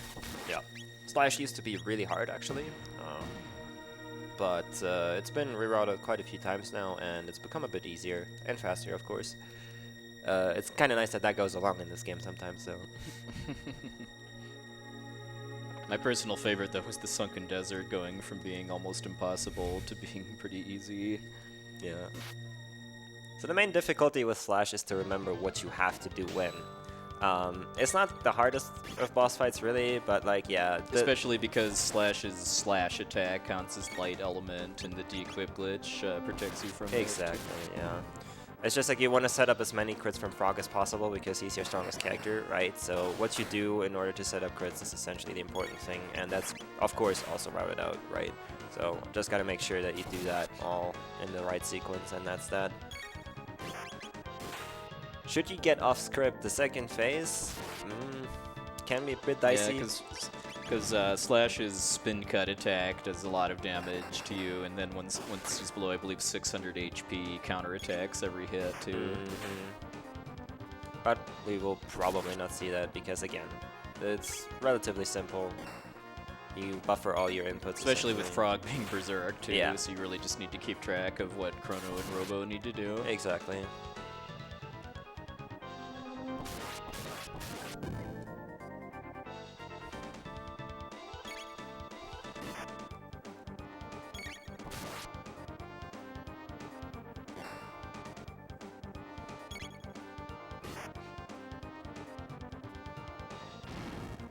Alright, Red's through phase 1.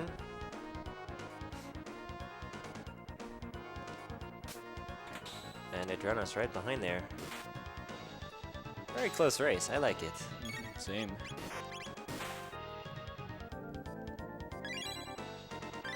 So we'll heal up here at the start one time. Generally, you try to route it in a way where you don't have to heal, but this fight's so long that you really can't.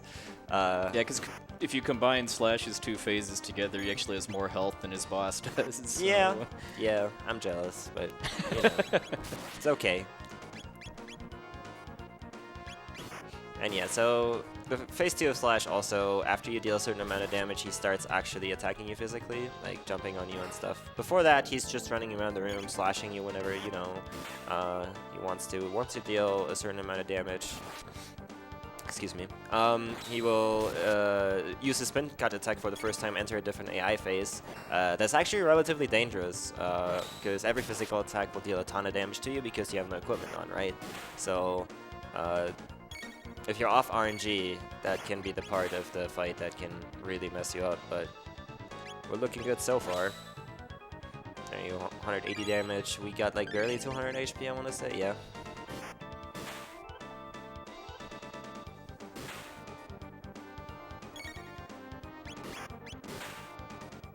As you can also see, since, like Puexel mentioned, he will have, if he falls below 600, he will counterattack, so it's set up very specifically so that he only gets one counterattack in before we kill him. Yeah, and end with a crit, basically, in order to bypass most of that phase.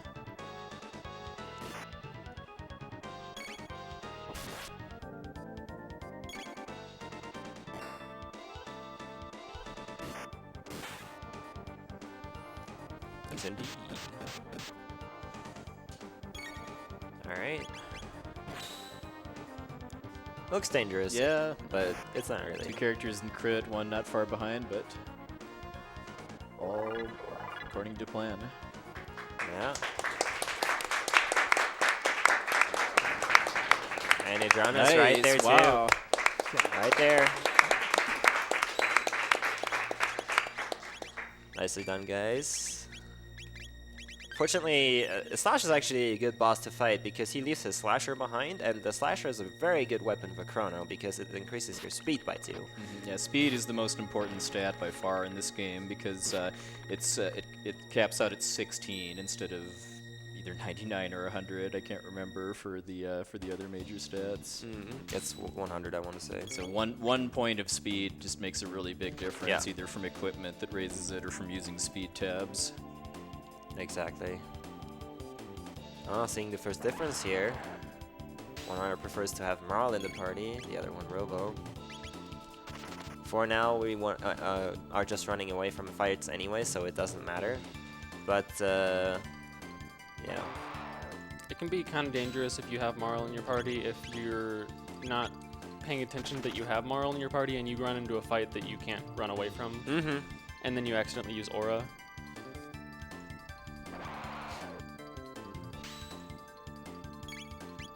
Yeah, so once Flea and Slash are taken care of, the next major section of Magus's castle is really more about kind of movement and puzzles, as far as like either running away from or avoiding a very large number of encounters, and also dealing with stuff like guillotine blades and hidden pitfalls.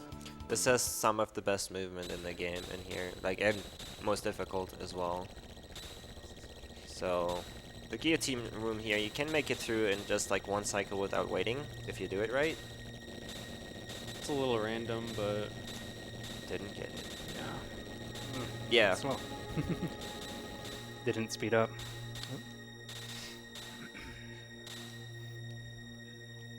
Ah, not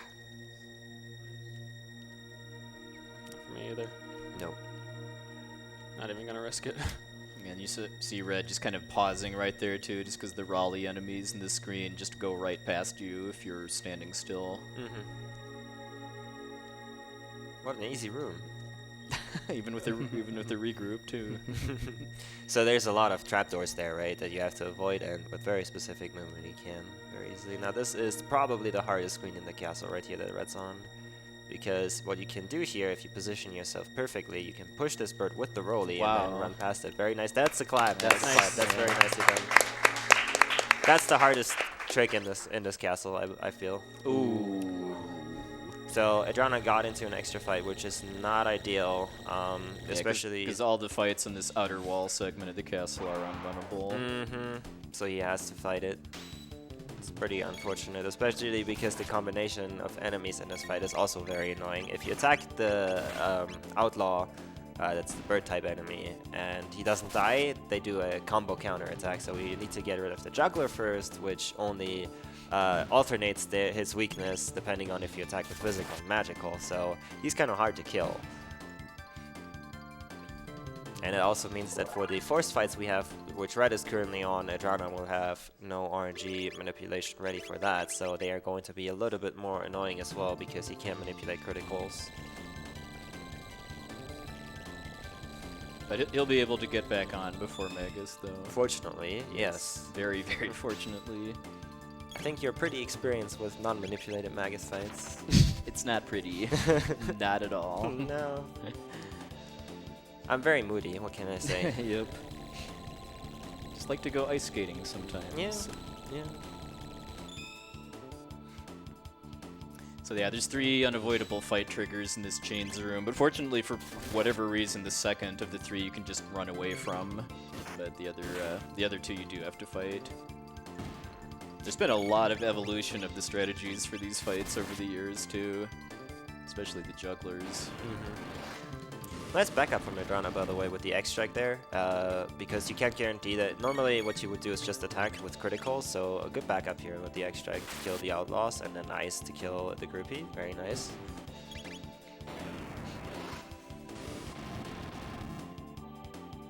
What are the advantages of using Marley here as opposed to Robo? It's just tech route, basically. It's tech a points route? Tech Okay. points. Okay. She does need, if we were to do a specific category, she would need a couple. Wrong person.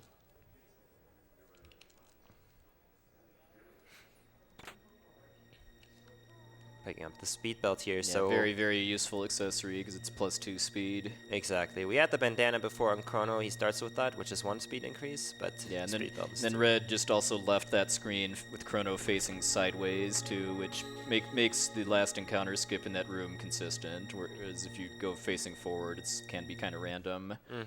I know, very hard fight. I mean, ooh. I'm dreading this every time I run the game, honestly.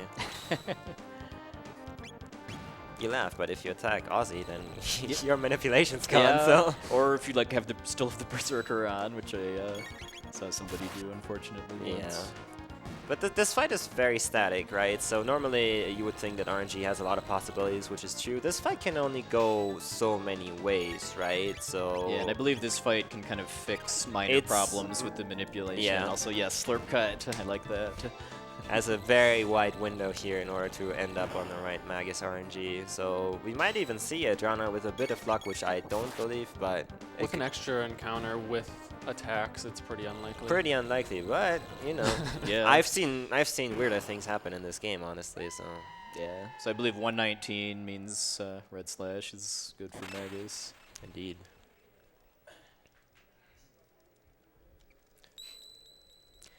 So yeah, we were talking, we were kind of making jokes about ice and stuff like that because I mean, for the first phase of the Magus fight, he has an elemental barrier that is intended to be random. Basically, every time you hit him, in most cases, he'll change both what element he counters with and also what his weakness is.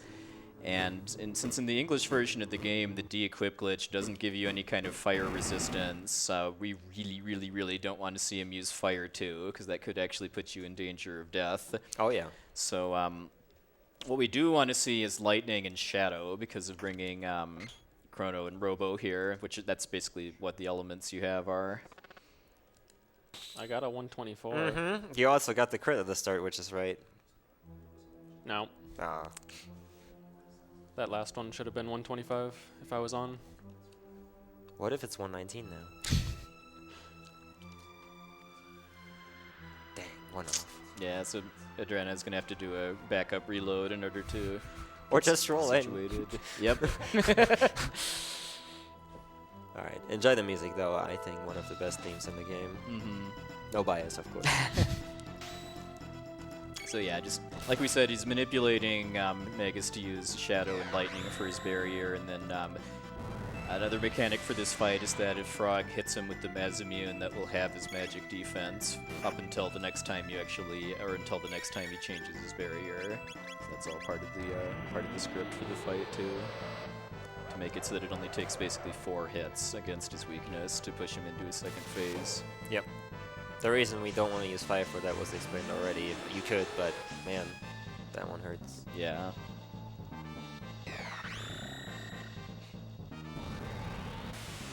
And Rocket Roll is actually pretty strong. Especially with the equip glitch. Robo's magic is naturally very low, but like because of the de-equip, skyrockets essentially.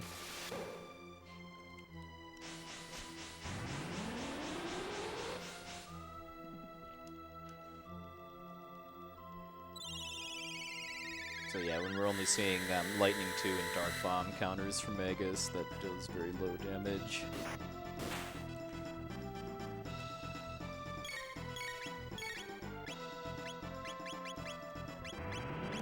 Frog does take a little bit more though, just because he only has his helmet de-equipped, so we do need to heal Frog to keep him alive through the fight.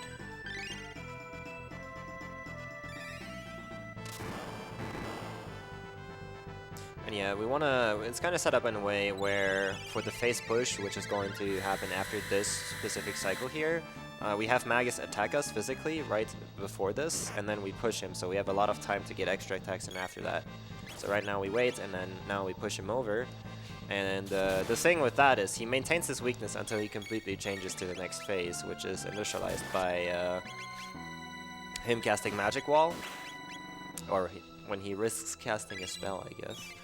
But yeah, so he maintains the weakness and he can deal a lot of damage. As you can see, that was like 1200 in 3 slashes easy.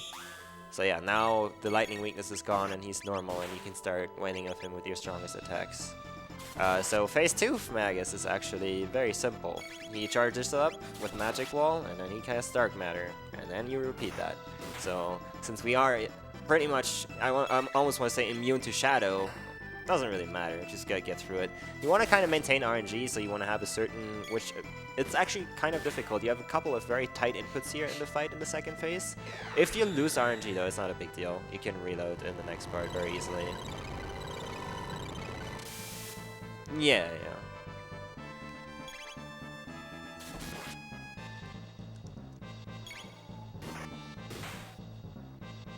He goes into his second phase when he's below 4,500 health, so it does take a while, but like Omega said, it's very simple.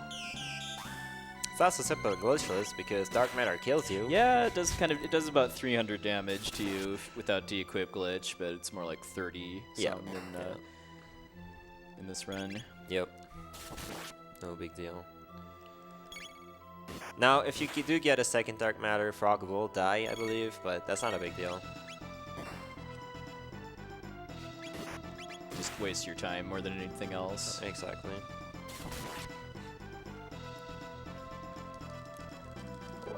Alright, nice. Very well done, Red. And this is a 149.24 Magus RTA. That's pretty good. Pretty good.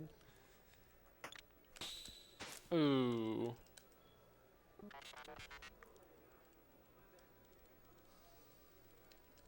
Magus RTA is the partial game race category too.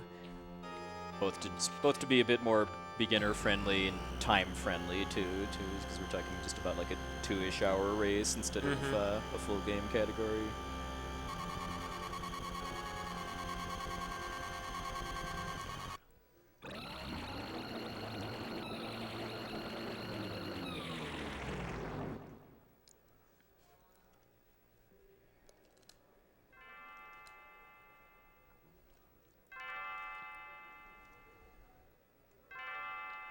And then where red is right now is a great break point too, just because this text auto advances. Yep. I think Aedrana should be done here soon. I actually fell off Minute, but should be fine still. Yeah, that's why he uses Rocket Punches right now. Because normally in Manip you wouldn't really do that, you would just attack normally, but Rocket Punch does a little bit more damage, so... Trying to finish before Dark Matter. That's the wrong thing. Was hoping Robo would be up first. If this kills? Hey. So yeah, no real danger from this, but just he loses some time from the animation. Yeah, so in the manip, we essentially kill him right before he casts it, the second time.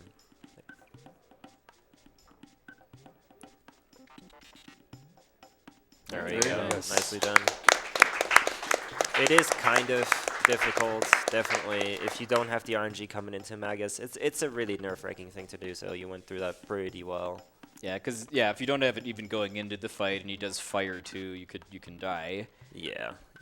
So what actually caused me to drop Manip there was I actually used Frog's crit just slightly earlier than I should have, like frames earlier, and it didn't have Chrono getting up with his ATB. Yeah, if you do a reload too, the ATBs will be a little bit shifted, exactly. so that'll makes it much more difficult to do the normal script. Gentlemen, I've got quite a few donations here on back. I guess just a reminder that the next dungeon is the Tyranno lair, and then once the first player defeats the Black Tyranno, the boss, that's when our category bid war will conclude. So I guess why don't we have some fresh donations? Oh, I've got plenty, and we've got some pretty decent numbers here too. This first donation is $50 from Puexel fan member number 1995. I think I know who that is. Who says, thanks for everything you do and for organizing an amazing event for an amazing cause. LSS. We've got $10 from Mishu, who says, Chrono Trigger rules, and so do these runners. Lowercase donated $25 and says, Chrono Trigger was ahead of its time. A high-tech culture facing Armageddon due to years of siphoning free energy from the ground? Reminds me of something. Also, skip the lava shell. This is a speed run. We got another $10 from Charai Samurai, who says, Frog's theme never fails to pump me up. I swear the music from here deserves its own orchestrated tour. Great run so far, and may the new be with you. Alrighty. Let's see here. Okay. $100 from Anonymous, with no comment. We have $150 from Kestrel M1, who says, huge thanks to all the runners and organizers who are part of this awesome event. I've struggled with mental health in the past, and I hope this donation helps others receive the help they need to overcome their illness. We've got $250 from Profness here on site, who says all runs begin with new and end with new. That is the truth. That is my belief, at least for now. We've got $150 from Ty Digga, who says the black wind howls. And then we also have $300 from Smith, who says Mega's best character. Yeah, thanks everybody for the generous donations. So maybe when Aedrana goes through the Dactyl's Nest, we can give some play-by-play for that. The first encounter in there it looks like you can avoid it by just walking around the enemies, but you actually can't, so they just bump into the first one to initiate it faster. And then the second screen actually has 2 encounters that you can avoid, but they're both pixel perfect. I saw Red got both of them, although he had a little issue setting up the second one, but still got it.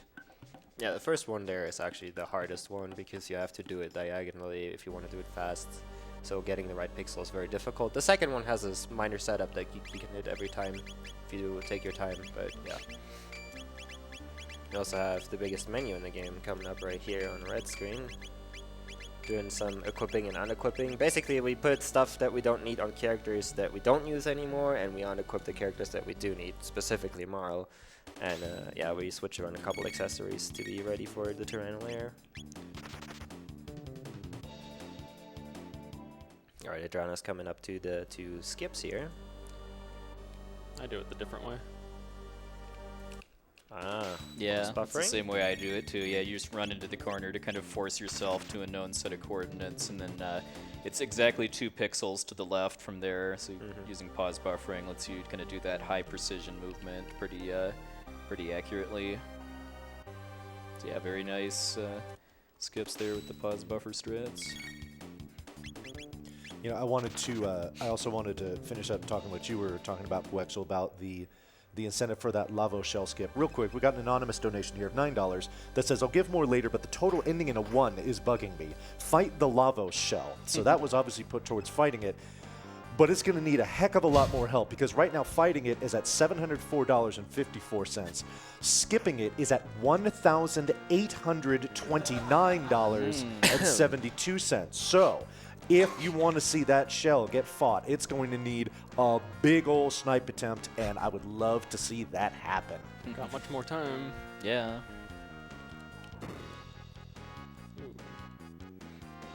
Black Tyranno is one of the longer boss fights in the run, though, so we'll have plenty of warning. So once they've rescued Kino here, basically every other part of the Tyranno lair they're going through, all of the encounters are unrunnable. I do appreciate how you can just run away from the guards in the prison area, though. And Oh my god. ooh.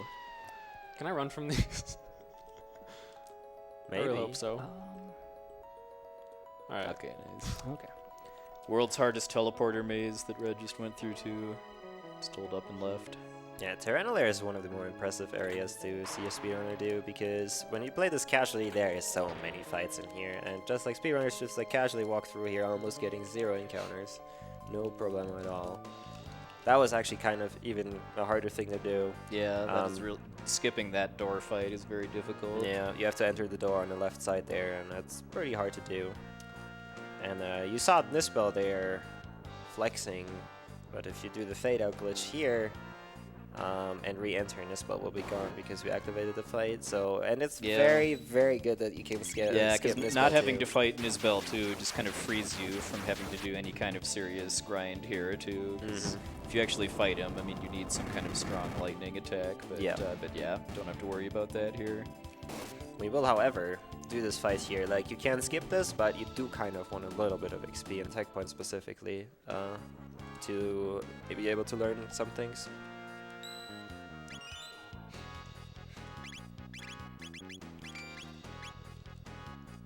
So Red did a safety save there, so this is the last point that if you get off RNG after this, you can reload and reset up your RNG for Black Tyranno. That's why he forced the spell skip first, and then...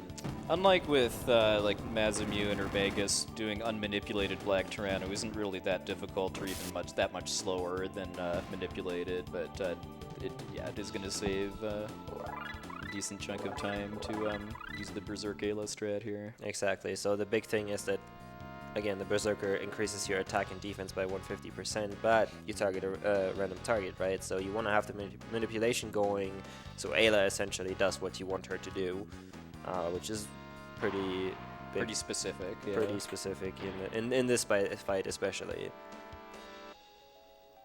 And very important skip on this bridge here too, because if you, it's just a really weird column. You have to be on, I think it's a 4-pixel window to skip the fight trigger there, and if you hit that trigger, it's 2 unrunnable fights back to back, so it takes a lot of time against enemies with a lot of HP. So, yeah.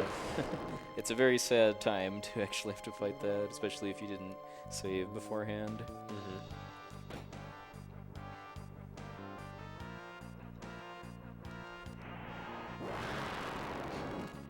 Meow.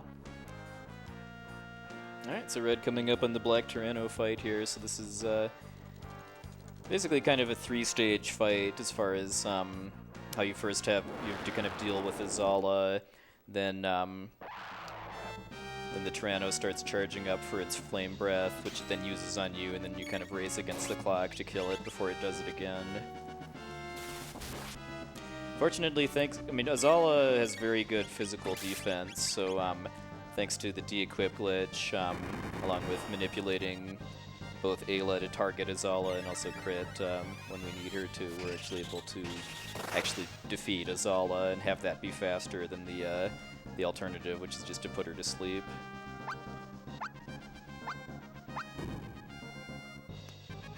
Because having Azala gone does speed up the Tyranno's own cycle.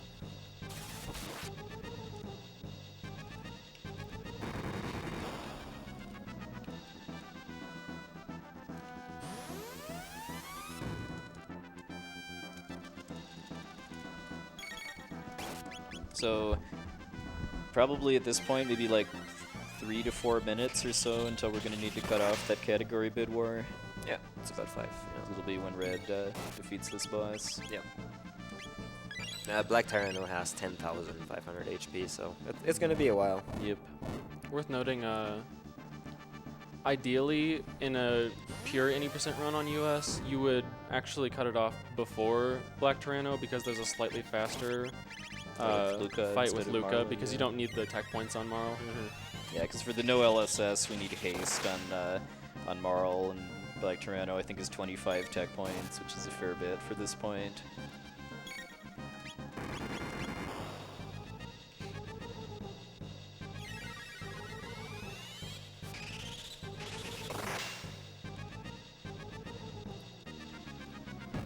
Alright, so there goes Azala.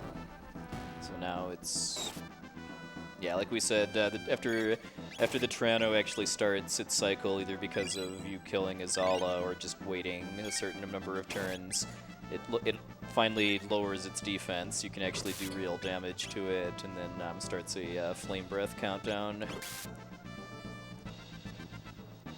Yeah, so most of the inputs you do in the fight here, again, are pretty much you wait for something to happen, then you input your attack. There's one Ice Sword in this whole fight that is you gotta do relatively fast. That is not on a buffer, but it's not too difficult. It's not too bad.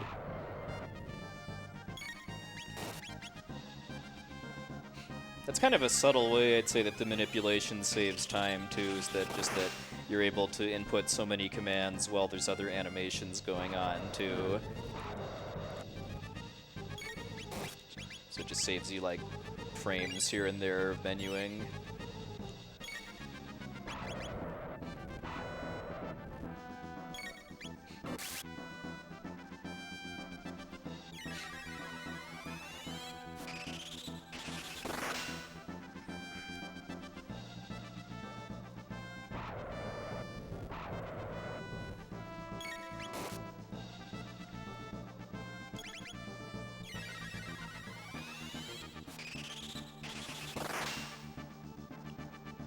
I believe that was the unbuffered ice sword that Redslash just did.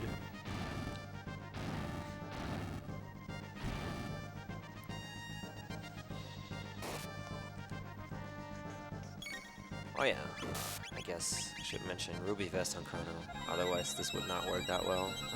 Yeah, Ruby Vest is 50% fire protection. Yeah. Normally Ayla can always survive no matter what she has equipped, right? But since you want to have her berserked, you can't revive with her, so somebody else does have to have it on.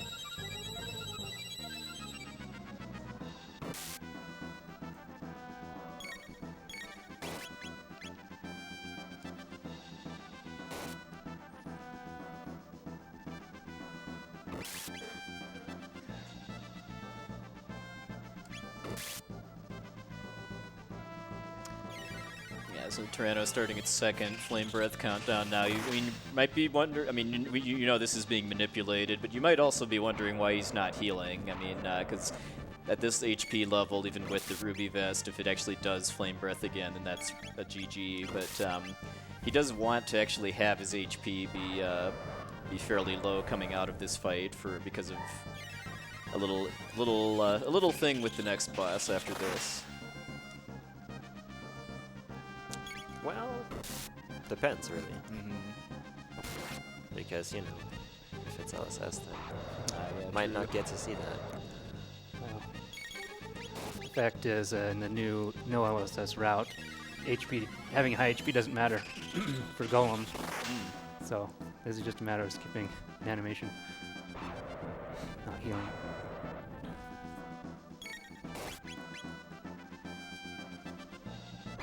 Uh-oh. Uh-oh. Okay, let's see. Let's hope this is it. Yeah.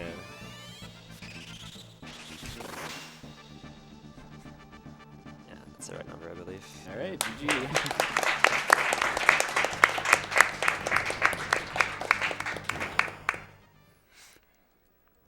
Nicely done. All right, Vani, did we have any last minute snipes, or are we doing LSS? With over $2,600 put towards this bid war, the people have spoken, and they have spoken loudly. Gentlemen, you will be skipping the Lavo Shell. Right on. Nice. Right. So if Tech could update the layout. Okay, I see they are on it. Nice.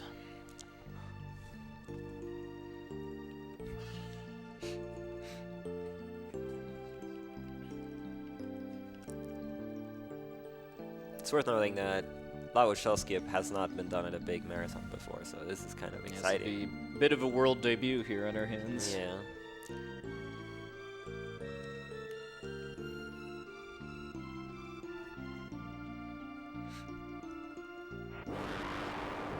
Meow. Alright, Aedrana's going into the second cycle just now. So that'll be like 2.5 minutes until Black Tyranno's down there. Maybe 2, I don't know. The problem with Black Tyranno is not only does he have a lot of HP, the growl every time, it takes a long time too. So this boss will naturally be long no matter what you do, really. At least the music's good too. Of course, that's true about the whole game.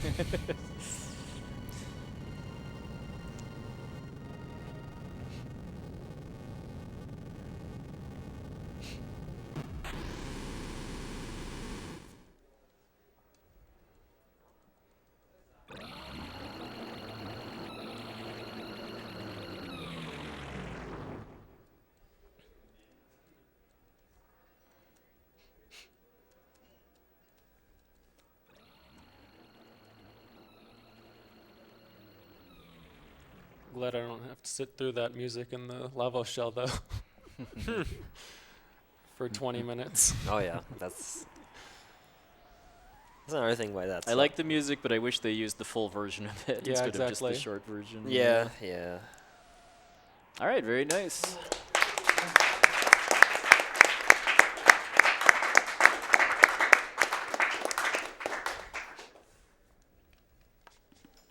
All right, so after beating Black Tyranno, our next stop is Zeal Kingdom, and then kind of the main reason why this was our cutoff point for the category bid war was that this is kind of this is where the any percent and no LSS routes kind of really have a fundamental divergence beyond just like really minor optimizations, like who your third character is for Black Tyranno. Yep. Speaking of Zeal Kingdom, I have a $25 donation here from Scala Kitty, who says, always have to donate in honor of Best Girl Scala and Best Cat Alphador. By the way, visit Scala? Yeah. Yeah, okay. We're definitely doing that. Okay, good. Oh yeah, we didn't even have to like say that to get people to donate. A couple more donations here if I could. I've got $100 from SRH2RPG, who says, thank you for the great effort to make these events possible, both organizers and runners. And I have another $250 from Prof NES.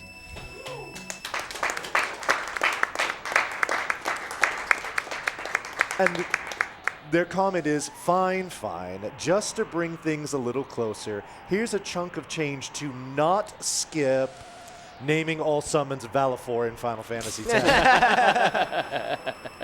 Now with that has brought our donation total to above $85,000. But remember, we still have a goal of getting to 90,000 by the end of this run. So let's see if that skipping of the Lavo Shell generates the hype and the donations to follow.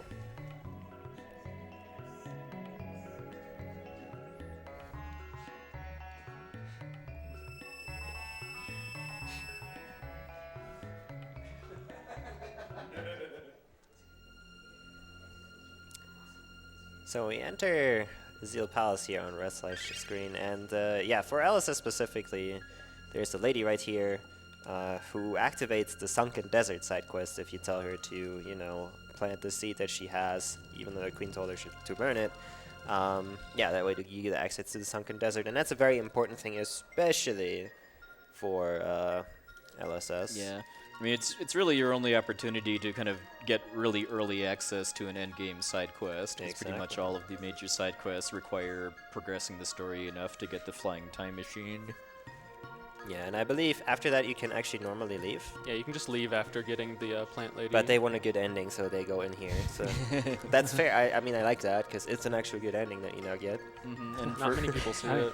This alone doesn't change the ending. No, But Not that. isn't there? no, we'd have to go One more. up into this hallway, and that will change the ending. Uh-huh. So let's do that. Yeah, because for true any percent, yeah, like was just said, literally all they need to do here is just activate Sunken Desert. For no LSS, they'd need to actually they'd need to get the pendant too in order to be able to get some extra items for fighting Lava's Shell. Mm-hmm. Yeah, if you actually get the pendant, you can't progress with LSS because the gates are blocked after you get that.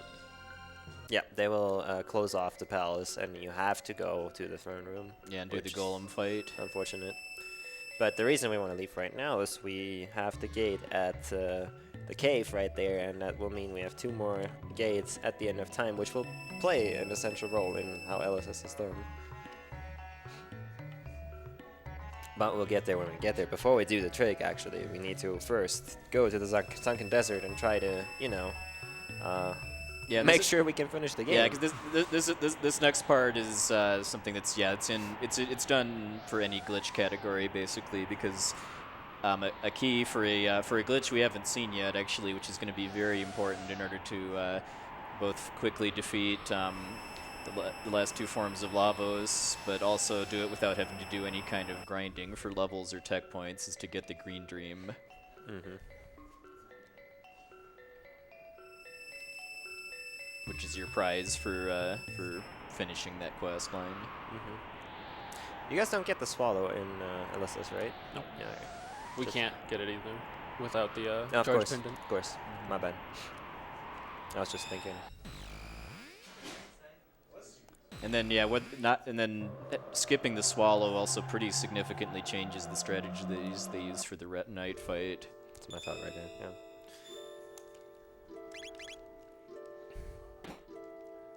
That's another big difference. Going gets magic.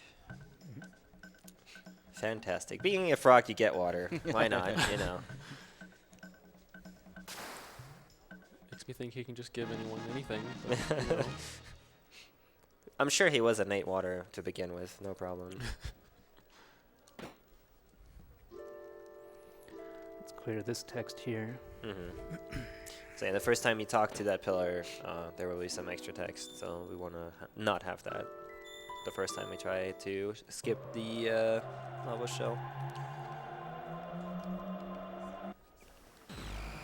The annoying part about the Sunken Desert side quest, if you don't have a time machine, you have to walk there manually. So you have to use the gates, go through Truce Canyon, and then do a 4th bird skip.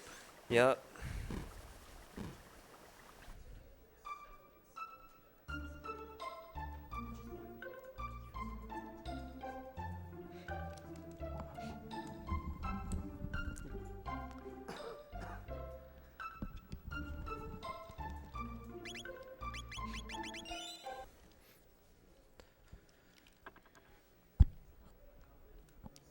We don't take the yellow orb either from the golem.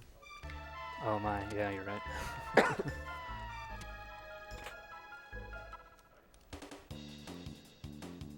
So another thing, because this is any percent instead of no LSS, they're not going to be actually fighting anything in the Sunken Desert outside of the boss. And no LSS, they would actually be fighting a couple battles here, primarily for tech points in order to get Marley to learn the haste spell, along with meeting the requirements to use the Falcon Head combo. But all they care about here is just getting the green dream, so do another fade out skip in order to skip the text before Ret Knight, and here we go. It's a decent positioning for Red Knight. Yeah. Yeah, this is a kind of a subtle and annoying bit of randomness too. Is just the corner of the room that Ret Knight spawns in is random, and it doesn't change the fight that much, but it can like make certain animations slower, and particularly in the bottom right, Frog's water will take like 4 seconds to actually reach the hit on the first hit. yeah, and in order to actually be able to damage Ret Knight with anything really, you need to use water elemental attacks in order to harden sand, which is kind of the gimmick for this dungeon. As long as the core is still alive, though, you only need to do it once. If the core actually dies, then in addition to getting more aggressive, Ret Knight's pieces will also re-up their defense after every hit. Yeah, and unlike no LSS, we actually have to heal the core one time, so that the core doesn't die from all the absorbs that both parts do. Because the core only has 1,000 HP, so each drain is like 200 or so. Yeah, it's going to take a little while, mostly just because of how underleveled he is and how weak his weapons are, but it's not too bad. Yeah, this is supposed to be an endgame side quest, so yeah. Yeah, I mean, it's 5,000 health for the head and 4,800 for the legs, so he's chipping away at that.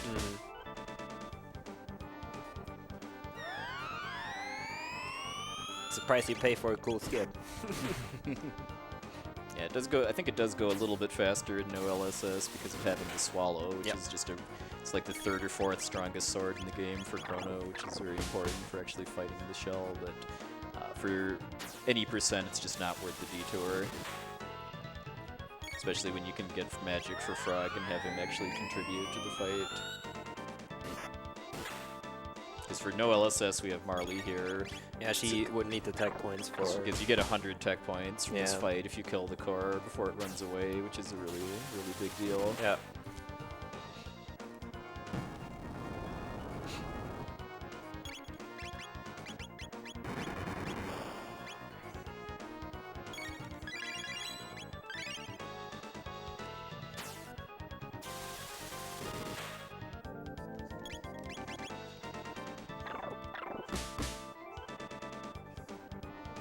Ooh, the best one. Wow. Top nice. left. Nice. Catching up. It's like a couple seconds.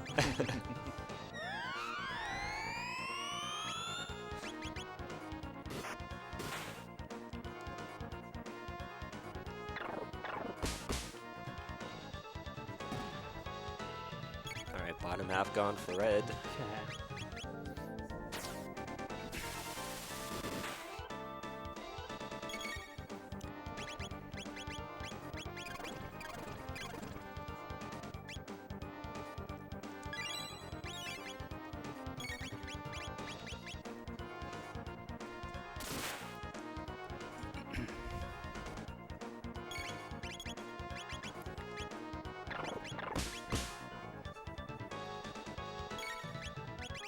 All right, this is called giving the core a haircut.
And no, we don't care about the core at all. We don't Yeah, need the 'cause we tech don't need the points. points. Nice.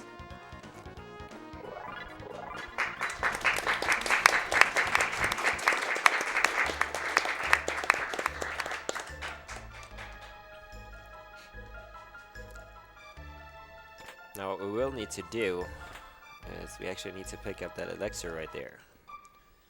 That is kind of important. Kind of important. Never know when we might need to recover our HP and MP. I mean, that Or would- bosses. yeah.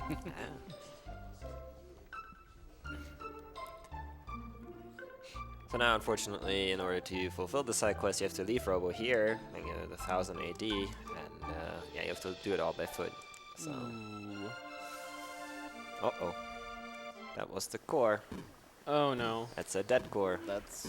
that's not possible. I have to reset. Yeah, because again, if the core dies when either other part is alive, they get way, way more dangerous, and they re-up their defense after every hit too. So yeah, I mean, with just how how ridiculously underleveled and under-equipped you are compared to what you're intended to be at here. That's a rough one. Yeah. It's just unfortunate too that the core is the default target for most of your attacks too. So you want to get your inputs in fast, but you also don't want to miss an input and target the core instead. Fortunately, though, he doesn't have to refight battles upstairs, though. Oh yeah, no LSS, if that happened, you would have to do that too, which would be very bad, because they take quite a while.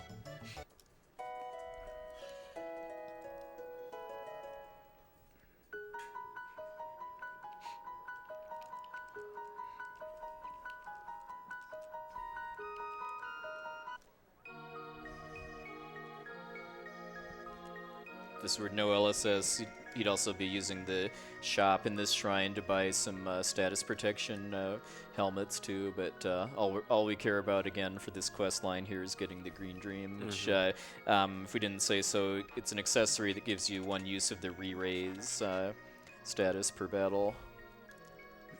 It's gotta be useful. Yep. We won't be preventing chaos in this run. I think TaskBot took care of that for us before this race. It definitely Excellent. did. Made Chaos run away, in fact.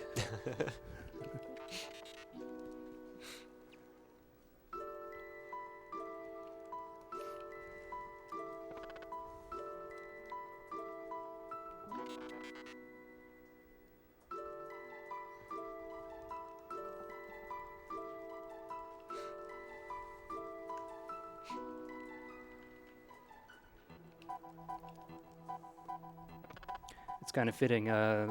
Right here, this is the LSS theme playing during the campfire. It's true, yeah. Yes. I'm sure Chaos has this theme burned into his head too.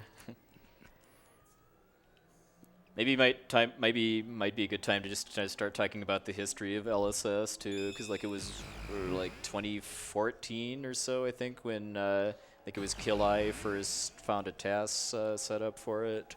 Yeah.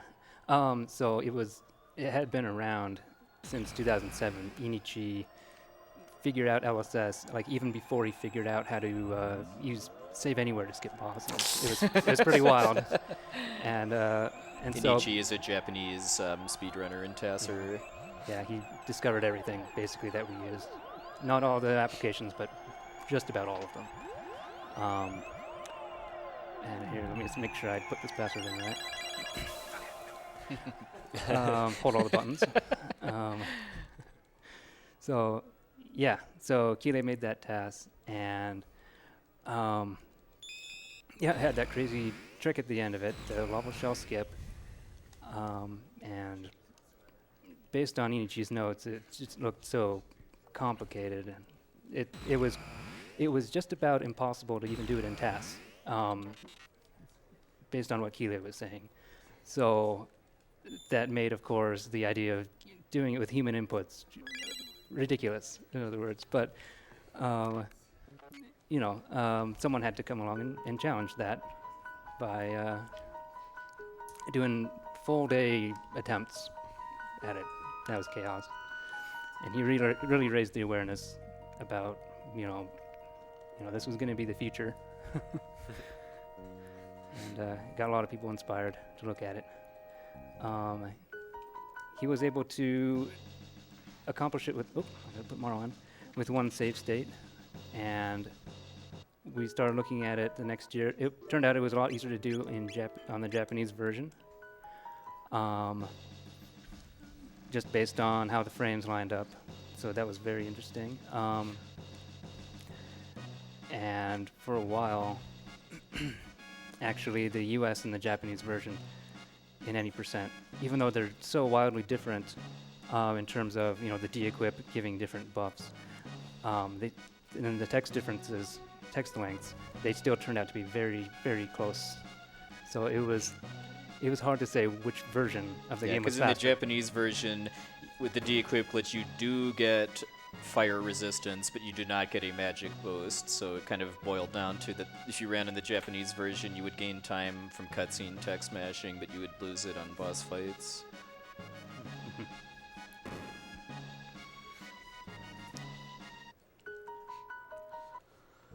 So because they are playing on the English version, this is going to be a bit more difficult than it would be on the Japanese version, but still very much doable RTA.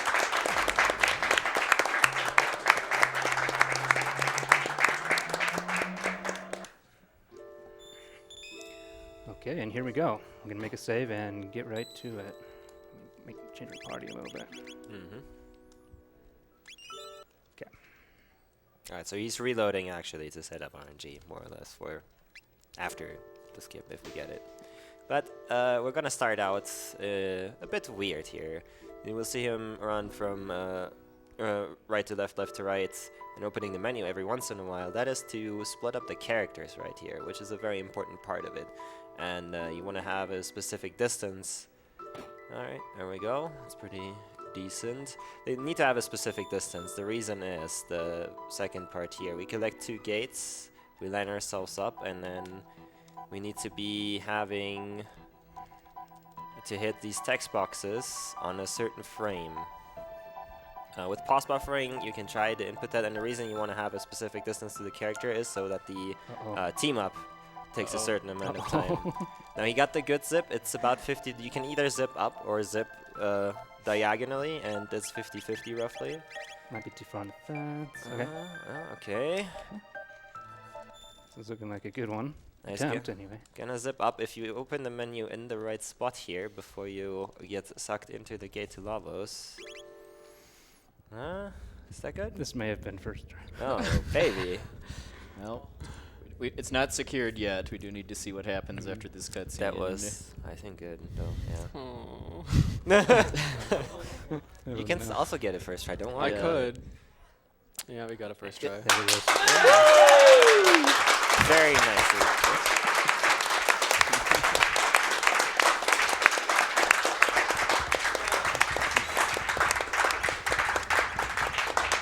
So yeah, to walk through it again real quick before we do some other interesting glitch. Essentially what you do, you separate yourselves from your other characters so that the team up at the end when you start talking to the gates is a bit longer so that you have time, or that the game will zip you up diagonally. If you get the diagonal zip, which is a 50-50, you need to hit a specific frame or hit A on a specific frame when the gate text pops up in order to even be able to get it. If you zip diagonally, you gotta open the menu twice. Then at the end, open the menu very specifically as well. If you open it too early, it remembers the coordinates through when you opened the menu. So like when you zip away, when you open the menu, it remembers that from where you zipped away, and that's why it puts you into the shell in the first place. So that's why you gotta open the menu at the end there. And yeah, he hit that first try for some reason. I don't know why. Yeah. There's stuff happening here too. We'll probably explain it in more detail when Aedrana gets there. This is old news, Yeah. really. I mean, come on. Time is coming up soon for Yeah. Redslash, though. Yeah.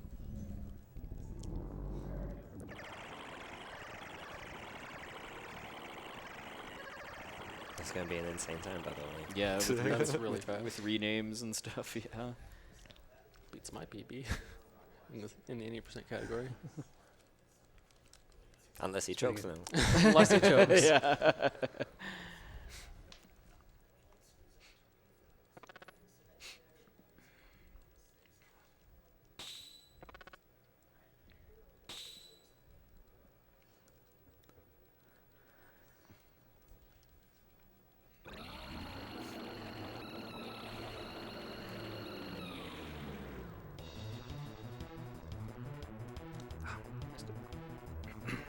Reset.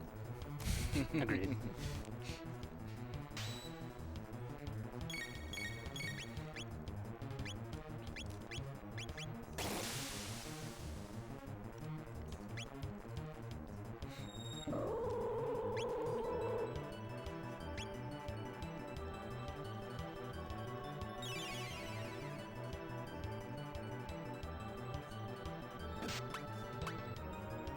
Oh, no. Oh no.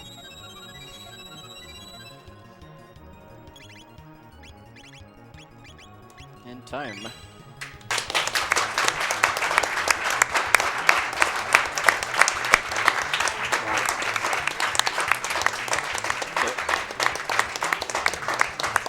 That was an insane run for a live Yeah, marathon. 231. Congrats, man. That's Yeah, crazy. but we will explain what just happened for the last two forms when Aedrana gets there. Though, Yeah, don't worry. yeah. While we're waiting for Aedrana to get there, can I come in with some donations here? Go for it. All right. $50 from Captain Impossible, who says, tossing a bit more on the pile for 90K hype. This game has so much staying power. I love how popular it is decades after its release. Donation to the choice for the runner who is currently trailing. $50 from Cult, who says, I thought we were supposed to hit 90K. Let's make that tracker go. An anonymous donor gives $100 and says, my best friend has been affected by mental health issues for a few years now. The struggle is hard, but with the right support, I believe he can pull through, and hopefully this can extend to others as well. Thanks to RPG Limit Break for doing this event. Let's help others heal their mental wounds like we'll be healing Lavos off the face of the earth. Another anonymous donation for $25 says, gotta donate to the marathon debut of LSS. Plus, this cause is near and dear to myself and many people I know. Shoutouts to everyone out there fighting the Lavos known as mental illness. We're all here for you. An anonymous $100 donation that says, nothing can beat science.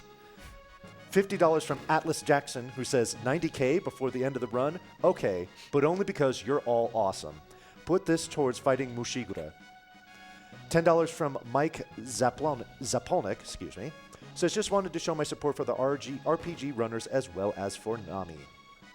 Jeremy and Jessica gave $10 and said, yo, Aedrana, enjoy your trip.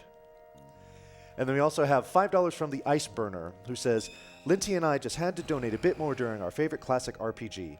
Since its inception, this marathon has been a highlight of each year. Thank you to the runners, couch, and announcer for helping to make this event such great fun time and again.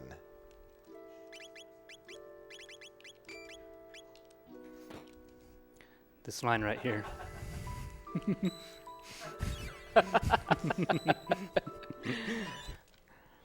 That's why Just we're doing enjoy that. LSS, right? Just enjoy it. Yeah. All right. Moving on. All right, so Aedrana is heading up for the LSS. Again, gotta get that little split up right here. If you open the menu every once in a while, right here, characters will get slightly confused. Then same deal as with the end of save anywhere. You gotta carry over the text box, activate the gates, and then position yourself correctly here. And then hope for the best. Hard to see the pixels. I hope I'm on the right pixel. And he's pause buffering here just to try to manipulate which frame he's confirming it on. Oh, Gotta try it again. retry. Yep. It's a good idea. I mean, as technical and difficult as this is, fortunately the consequence for failing it isn't really too bad. You basically just have to do it again. Mm-hmm. It's not one of those one-shot glitches. Oh, man.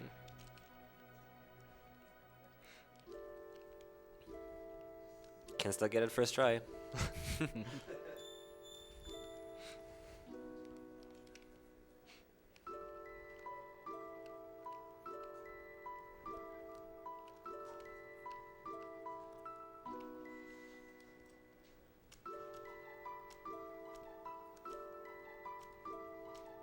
Keep getting one frame off. Yeah, so the way that we can tell that we press A on the right frame is by, the letters. And if you have a specific letter pop up, you can frame perfectly unpause and A at the same time to hit that specific frame. So we use the letters that are drawing out for that. Oh, man. If you see the characters group up before they're supposed to, it's already over. You have to reset. And that just means I got a not frame perfect start plus A press.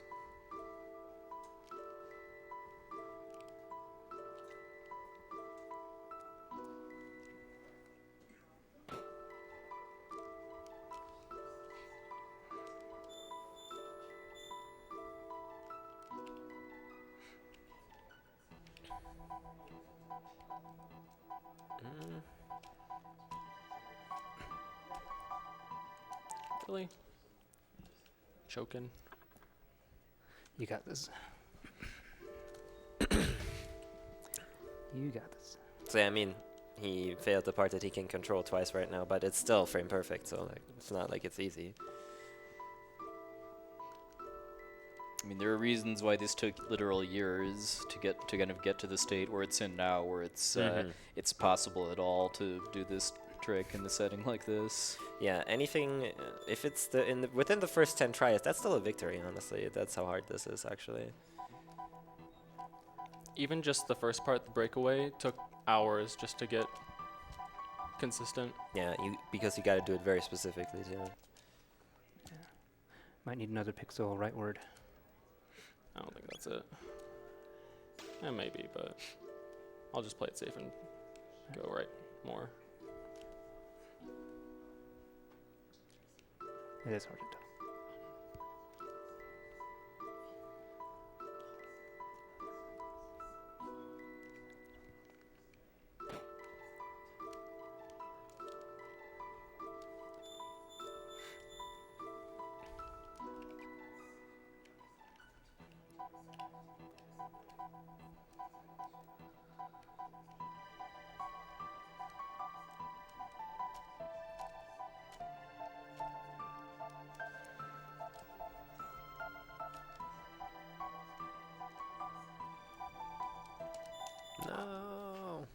So if you zip up, That's the randomness. that's the random part. You either zip diagonally, which is great, or you zip up, which is a reset. I know that was a huge innovation as far as finding the pause buffering with the text in order to force a good frame. Because I know when Kilai first found the task set up for this, it was like, what, 3 or 4 frame perfect inputs, like 2 of which had randomness in them as far as whether it would even work if you got the right frame. And now it's down to 1, is it, or 2? There's a 1 frame pause buffer, and then when Morrow groups up, it's often 8 frames, sometimes 4 frames. But that looks okay. All right. Here we go. So now, the reason the game puts us somewhere different, I alluded to, or explained that earlier before, but right here, when you get zipped up, if you open the menu, the game will remember the coordinates roughly of where you are. And you gotta have the open menu at the very specific thing. Yeah, that's it, I think. That's it for sure. Yeah. Making sure I get all of them. Yeah. So I Awesome. think that's it. you should be getting Alright, put oh, into wait, don't clap yet. Yeah, Don't clap yet. It's, yeah. You should be getting put clap in. already. No. Don't jinx it. All right, we're good. All right. Nice job. So since we have plenty of time, you know what I'm gonna do? Well, first of all, change my characters. Yeah. I have no idea. Do you know what my battle speed is on? Oh no. Oh, here we go. Might as well just see if I can do it. Battle Alright, speed 1, it's- elixir glitch. Battle speed 1. Normally, you would just switch to battle speed 4 because it's way easier. Until recently, actually, SNES Warrior was the one that discovered that you can even do this on battle speed 1. And as far as I can tell, it's probably around 3 frames for the second one. Okay. Wow. I'm gonna try it once. If I don't get it, then I'll just go for battle speed 4. Yeah. Too bad SNES Warrior couldn't be here in person here. Pour one out. Pour an elixir out for SNES Warrior. So the thing with this glitch is, Lavos really doesn't like healing, apparently, but normally you're not supposed to be able to target enemies with items. The way this pretty much works is that all of your characters die, and the game then thinks, oh, your party's dead. But since the green drain kicks in, one of your characters gets revived. So what happens then is that when you go into your item menu and you try to use an item to heal yourself, sometimes the game didn't quite catch up yet. So it still thinks all of your party members are dead, even though that's not the case. So what you can do then, or what the game will do then, it will, like when you select an item, like we use the elixir here, it will automatically default to the enemy, which in return means that we can throw an elixir on our good friend Lavos. And since Lavos has over 16,000 HP, it will just overflow. Yeah, because I itself. think based on just the way the game tracks HP and memory, it can only go up to 32,600. Was it? It's based on powers of 2. It's about 32,000.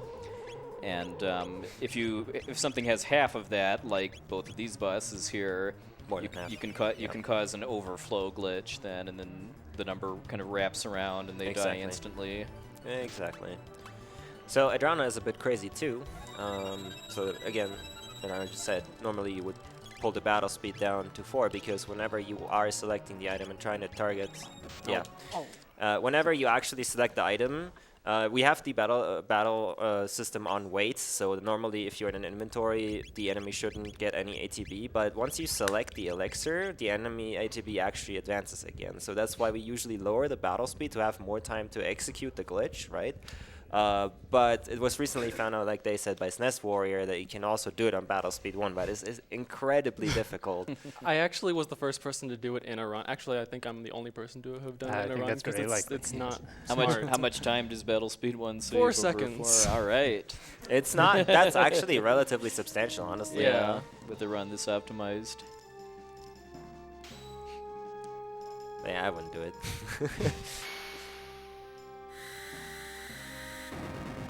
So again, I mean, given that this laser shower can do over double the game's HP cap and damage, just setting up everybody dying to do the Green Dream glitch is not too difficult. But it's more interesting on Lavos Core, just because the attacks it uses, the fastest possible attacks it can do are only single target, and we do need him to kill your party in a specific order.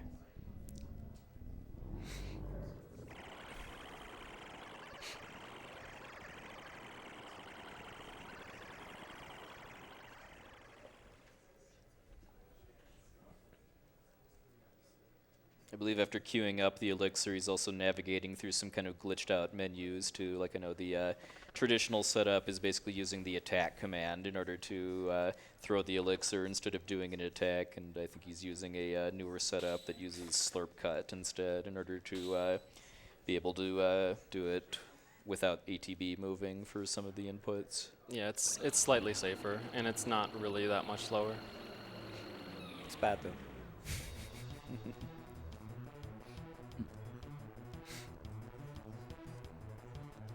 Yeah, so time will be when the elixir animation starts, basically.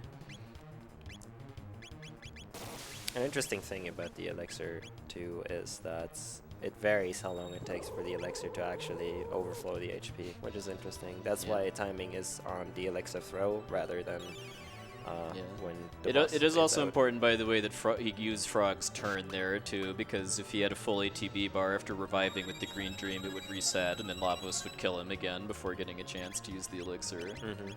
And time.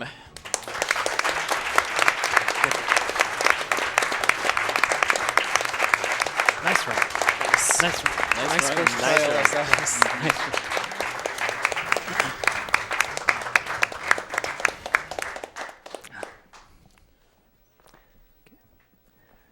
Okay. Alright, that's some race, guys. Any last shout-outs or anything before we wrap up?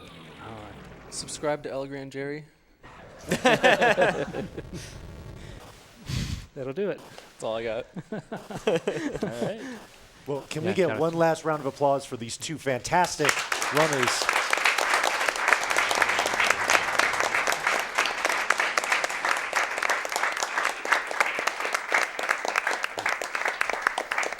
They treated you to not one but two Lavo Shell skips live for the very first time in the marathon. Very exciting stuff. Alrighty, so we are going to get set up for the next run. I'm going to go ahead and clear out some donations here while we're waiting for that to happen. Thane donated $5 and said, "One of the greatest RPGs ever made. Gonna watch the Dark Souls run tomorrow night." We got $10 from Chibi Scala, who says, "I have no idea what just happened as I came in just at the last few minutes of Chrono Trigger run, but it looks like things went awesomely. Great job, everyone." Tiny Pixel donated $10 with no comment. Danielle donated $10 and said, "Did someone say 90K? I can get behind that." Fitaris donated $10 and said, "Chrono Trigger is my favorite RPG for the Super Nintendo. That was an incredible run with incredible commentary and incredible hosting. On to Earthlock and 90,000 hype." Donation to Host's Choice, thank you very much. Shadow Link donated $100 with no comment. And Mike donated $100. And it says, "Fantastic job by both runners. Excellent technical gameplay, superb commentary, and of course, the best music on the SNES.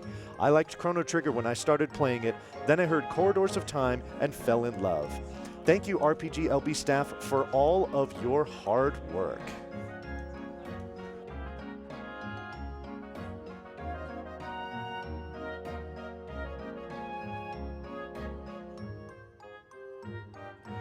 All right, as a reminder, if you are just tuning in, you are watching RPG Limit Break 2019.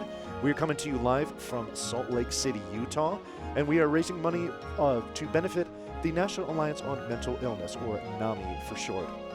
Also want to mention that we are being sponsored by Twitch for this event, and if you would like to donate, you can go to rpglimitbreak.com/donate to put your money in there. So right now we are going to have a run of Earthlock by Professor Palmer coming up in just a minute. You definitely don't want to miss that because he's going to have some of the devs doing commentary with them. So that's always a unique and fun opportunity to have. As for me, I've been your host for this last run. My name is Vonnie Vaughn. I'm going to hand it on over to Casa as soon as I am done here. But first, we're going to play an ad, and we will be right back with some Earthlock.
Hi there, everyone. My name's it's Casa. I'm going to actually be hosting Palmer's Earthlock run today.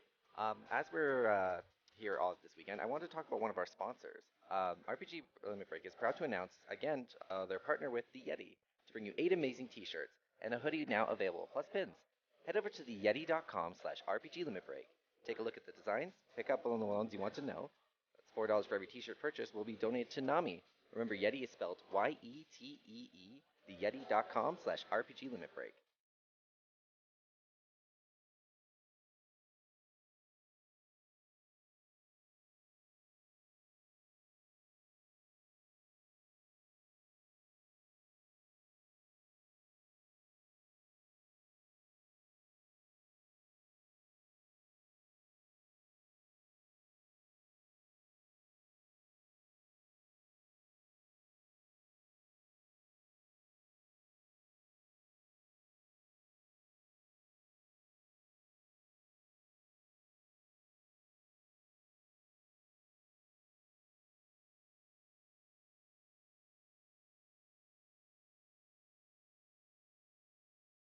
We have a $10 donation from Chibi Scala that says, donating again for that awesome Lavos shelf skip by both runners.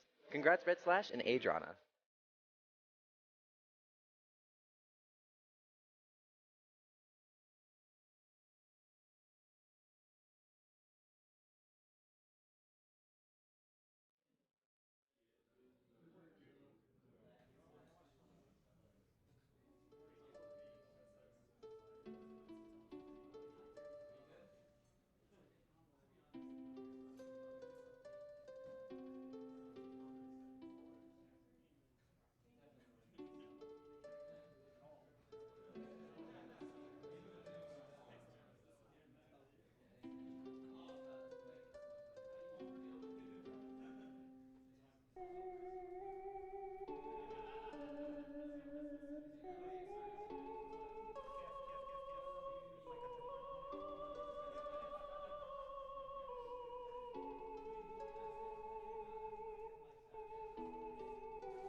I'd like to take a moment to talk about one of our artists of the event. RPG Limit Break is grateful to LOK, a longtime contributor to GDQ Marathons and the designer of our promo banners, attendee badges, and emotes. Check out her work at jazaaboo.com. That's jazzaboo.com.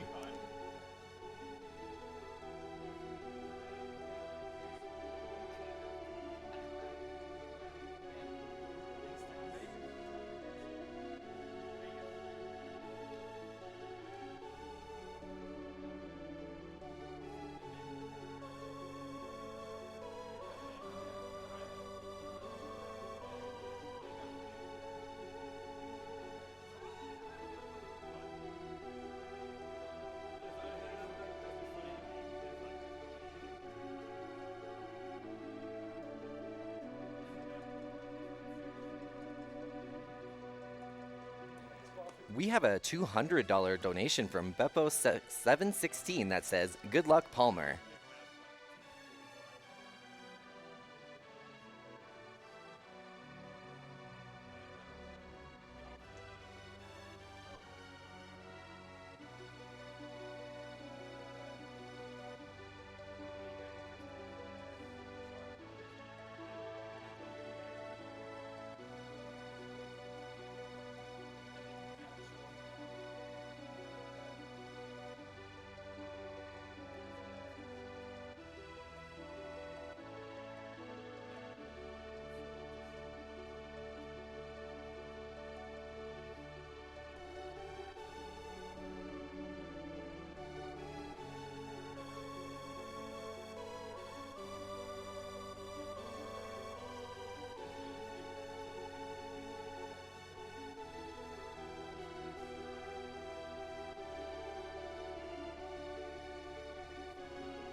We have a $10 donation from Anonymous. Thank you very much.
Just a reminder that we do have some challenge and bid wars going on.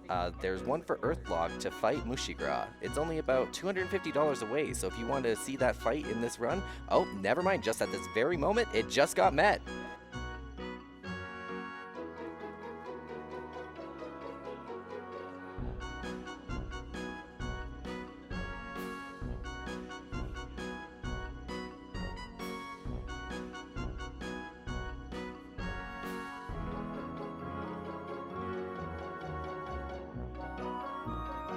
We have a $252 donation from Sharky that says, "Fun fact, I have a picture of this man framed in my house, taken at Chuck E. Cheese.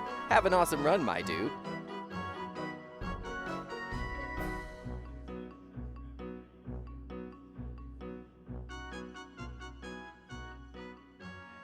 We have a $10 donation from Mickey105 that says, "Chrono Trigger brings tears to my eyes. Even though it's almost 25 years since its release, it means a lot to me since it had great significance in my life.